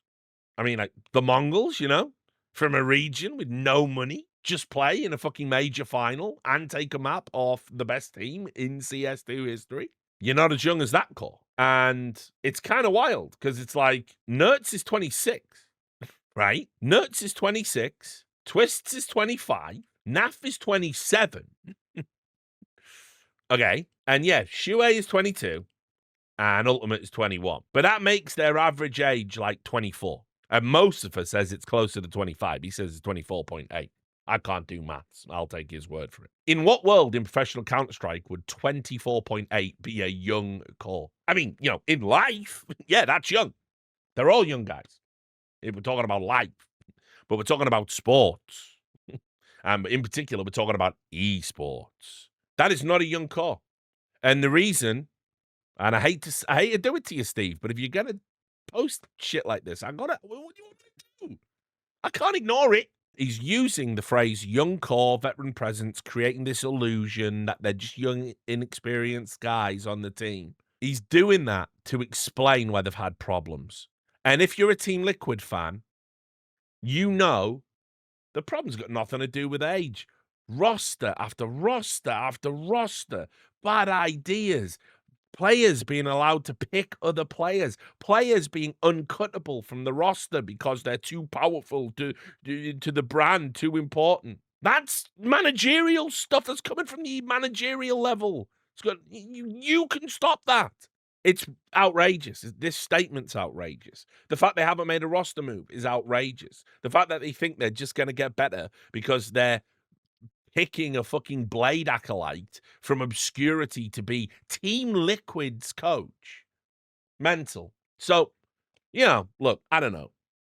Maybe getting a European coach is a good idea. That's a thumbs up. Maybe not making a roster move is 2 fucking thumbs down. And maybe Team Liquid, you, G2. It's weird how all these big organizations that got a taste of the money and are all wrapped up in this Saudi bullshit. It's weird how you've all started neglecting your fucking bread and butter, which is running successful teams. Overwatch fart noise for Team Liquid. Fucking ridiculous. Ridiculous. Now, speaking of ridiculous, what about this? Brokey's not good enough to play in the FaZe lineup. More like Chokey, am I right? He's whiffing his shots. He looks like his mental's gone. Let's cut him. You know what we'll do? Let's throw our Hail Mary pass, and use all the sports analogies. And let's put Simple in for one tournament and make Brokey watch from home. It's all right. He gets the sticker. And then Simple gets better progressively every game until he shits the bed against Mongols. And then Simple goes back to Na'Vi jail. And that's that. Bye. By the way, he was recently in Hawaii spending time with his missus. So, we'd all love a jail like that. We'd all love a jail where your cell is a beach and your dinner is a Mai Tai. That'd be fucking sick. Love jails like that. Not like those jails where the MS-13 people have ended up. That's a jail. Now, all right, well, listen, they're going to get Simple. Oh, no, they can't afford Simple. Apparently, Simple still has a buyout sometime. So, okay, well, what do? We're going to get another player. There are players out there. There's Dexter. You could call up Falcons maybe, negotiate a loan. Now, I'll tell you what we'll do. We'll bring Brokey back. Well, what was the point of the exercise? What was the point of the whole thing? I don't understand. And then look, they did this. I swear something in your eyes, I know black holes are on the horizon. So I called the doctor, said I need a re-up. Gasoline dreams that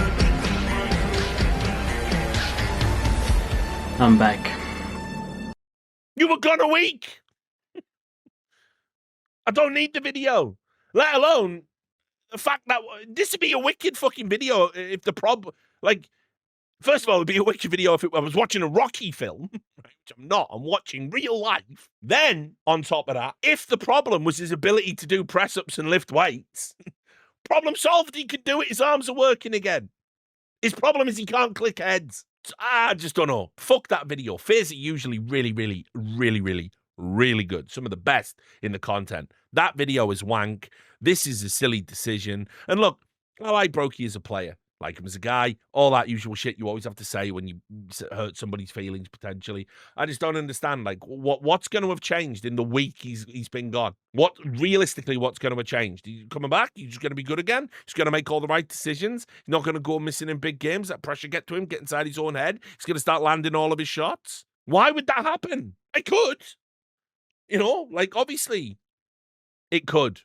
But then that would tell me the entire problem was mental the whole fucking time, and you couldn't figure that out, and you couldn't even send him to a sports psychologist or just give him the break before the major and go to the major with him and then maybe win the major. Just a crazy move. I'm just giving a shaky hand out of respect for everyone involved, out of respect for Carrigan, out of respect for the players on that roster, the likes of Raid and everything. What a silly, farcical fucking exercise, though, in retrospect. What was it all about? This is hilarious, given the context as well. G2 wanted Kaspersky, but apparently the buyout was too much, according to sources in the media, so they didn't want to pay it, so they went and got Mattis instead, when I definitely think Kaspersky is a much better prospect. Turns out Nip can swoop in and have Kaspersky. You're G2. You're getting bullied out of a bidding war by NIP. If that doesn't bring it into sharp focus how shit that org is now, I don't know what else will. By the way, hate the org till the day I die. Love this team. Love this. Love everything about this. I watched Shush in Astana go fucking Super Saiyan. He was sick. Love that. I love that they were right. Let's get rid of a Rosdos. I said that, didn't I? Because I didn't want to pronounce his name anymore. Because it's right. By the way, it should be Aradochi. That just sounds way better. Do you know what someone said in the comments where I was making that point? They said, it's definitely a Rosdos. We're Portuguese, not Spanish. All right, so you are just admitting that the Spanish got the fucking superior, more elegant, flowery language then. The country of Pessoa is going to fucking tell me you like that is pronounced a Rosdos over a Rodorche. Fine. Fine. Thought you were rivals. But keeping you jerks, probably the move. Wrinkle, love it. Shush, love it. Experienced Snappy, 35 years young. Gonna mould another young player, 18-year-old Kaspersky. I'm going to watch this team with great interest. By the way, also, my old friend Exist, coach. I said this. He got no love at Heroic. I thought he did a great coaching job at Heroic. Heroic were enjoying success. Exist was there when that was happening. Now he's here back at NIP where he made his name. And by the way, seems to be really doing a good job. A lot of leadership roles. He's always present, always seeming to support the players and stuff. I hate to say it. I'm kind of rooting for this team, which means, in a roundabout way, I'm rooting for Nip. And I've spent so long rooting for their downfall ever since they betrayed the players that made their brand. But I do want this team to do well. Sorry, I can't help it. But also, hilarious that they outbid G2. Just hilarious. By the way, if you're going to do a player photo, why not do fucking unbelievable, just fucking stare into the camera, like, announcements. Look at that. Just do sexy sitting down, stare into the camera look. This is Kersey. He's coming in for Slend. He's French. You would have guessed that. He's like, hello. I see you looking. It's okay. You can look. You can look. No. You're not touchy, but you look. You can see it. And decent rating from the level he's playing out. Plucked up. Better than Slend. Immediate upgrade for me. Now, I love this.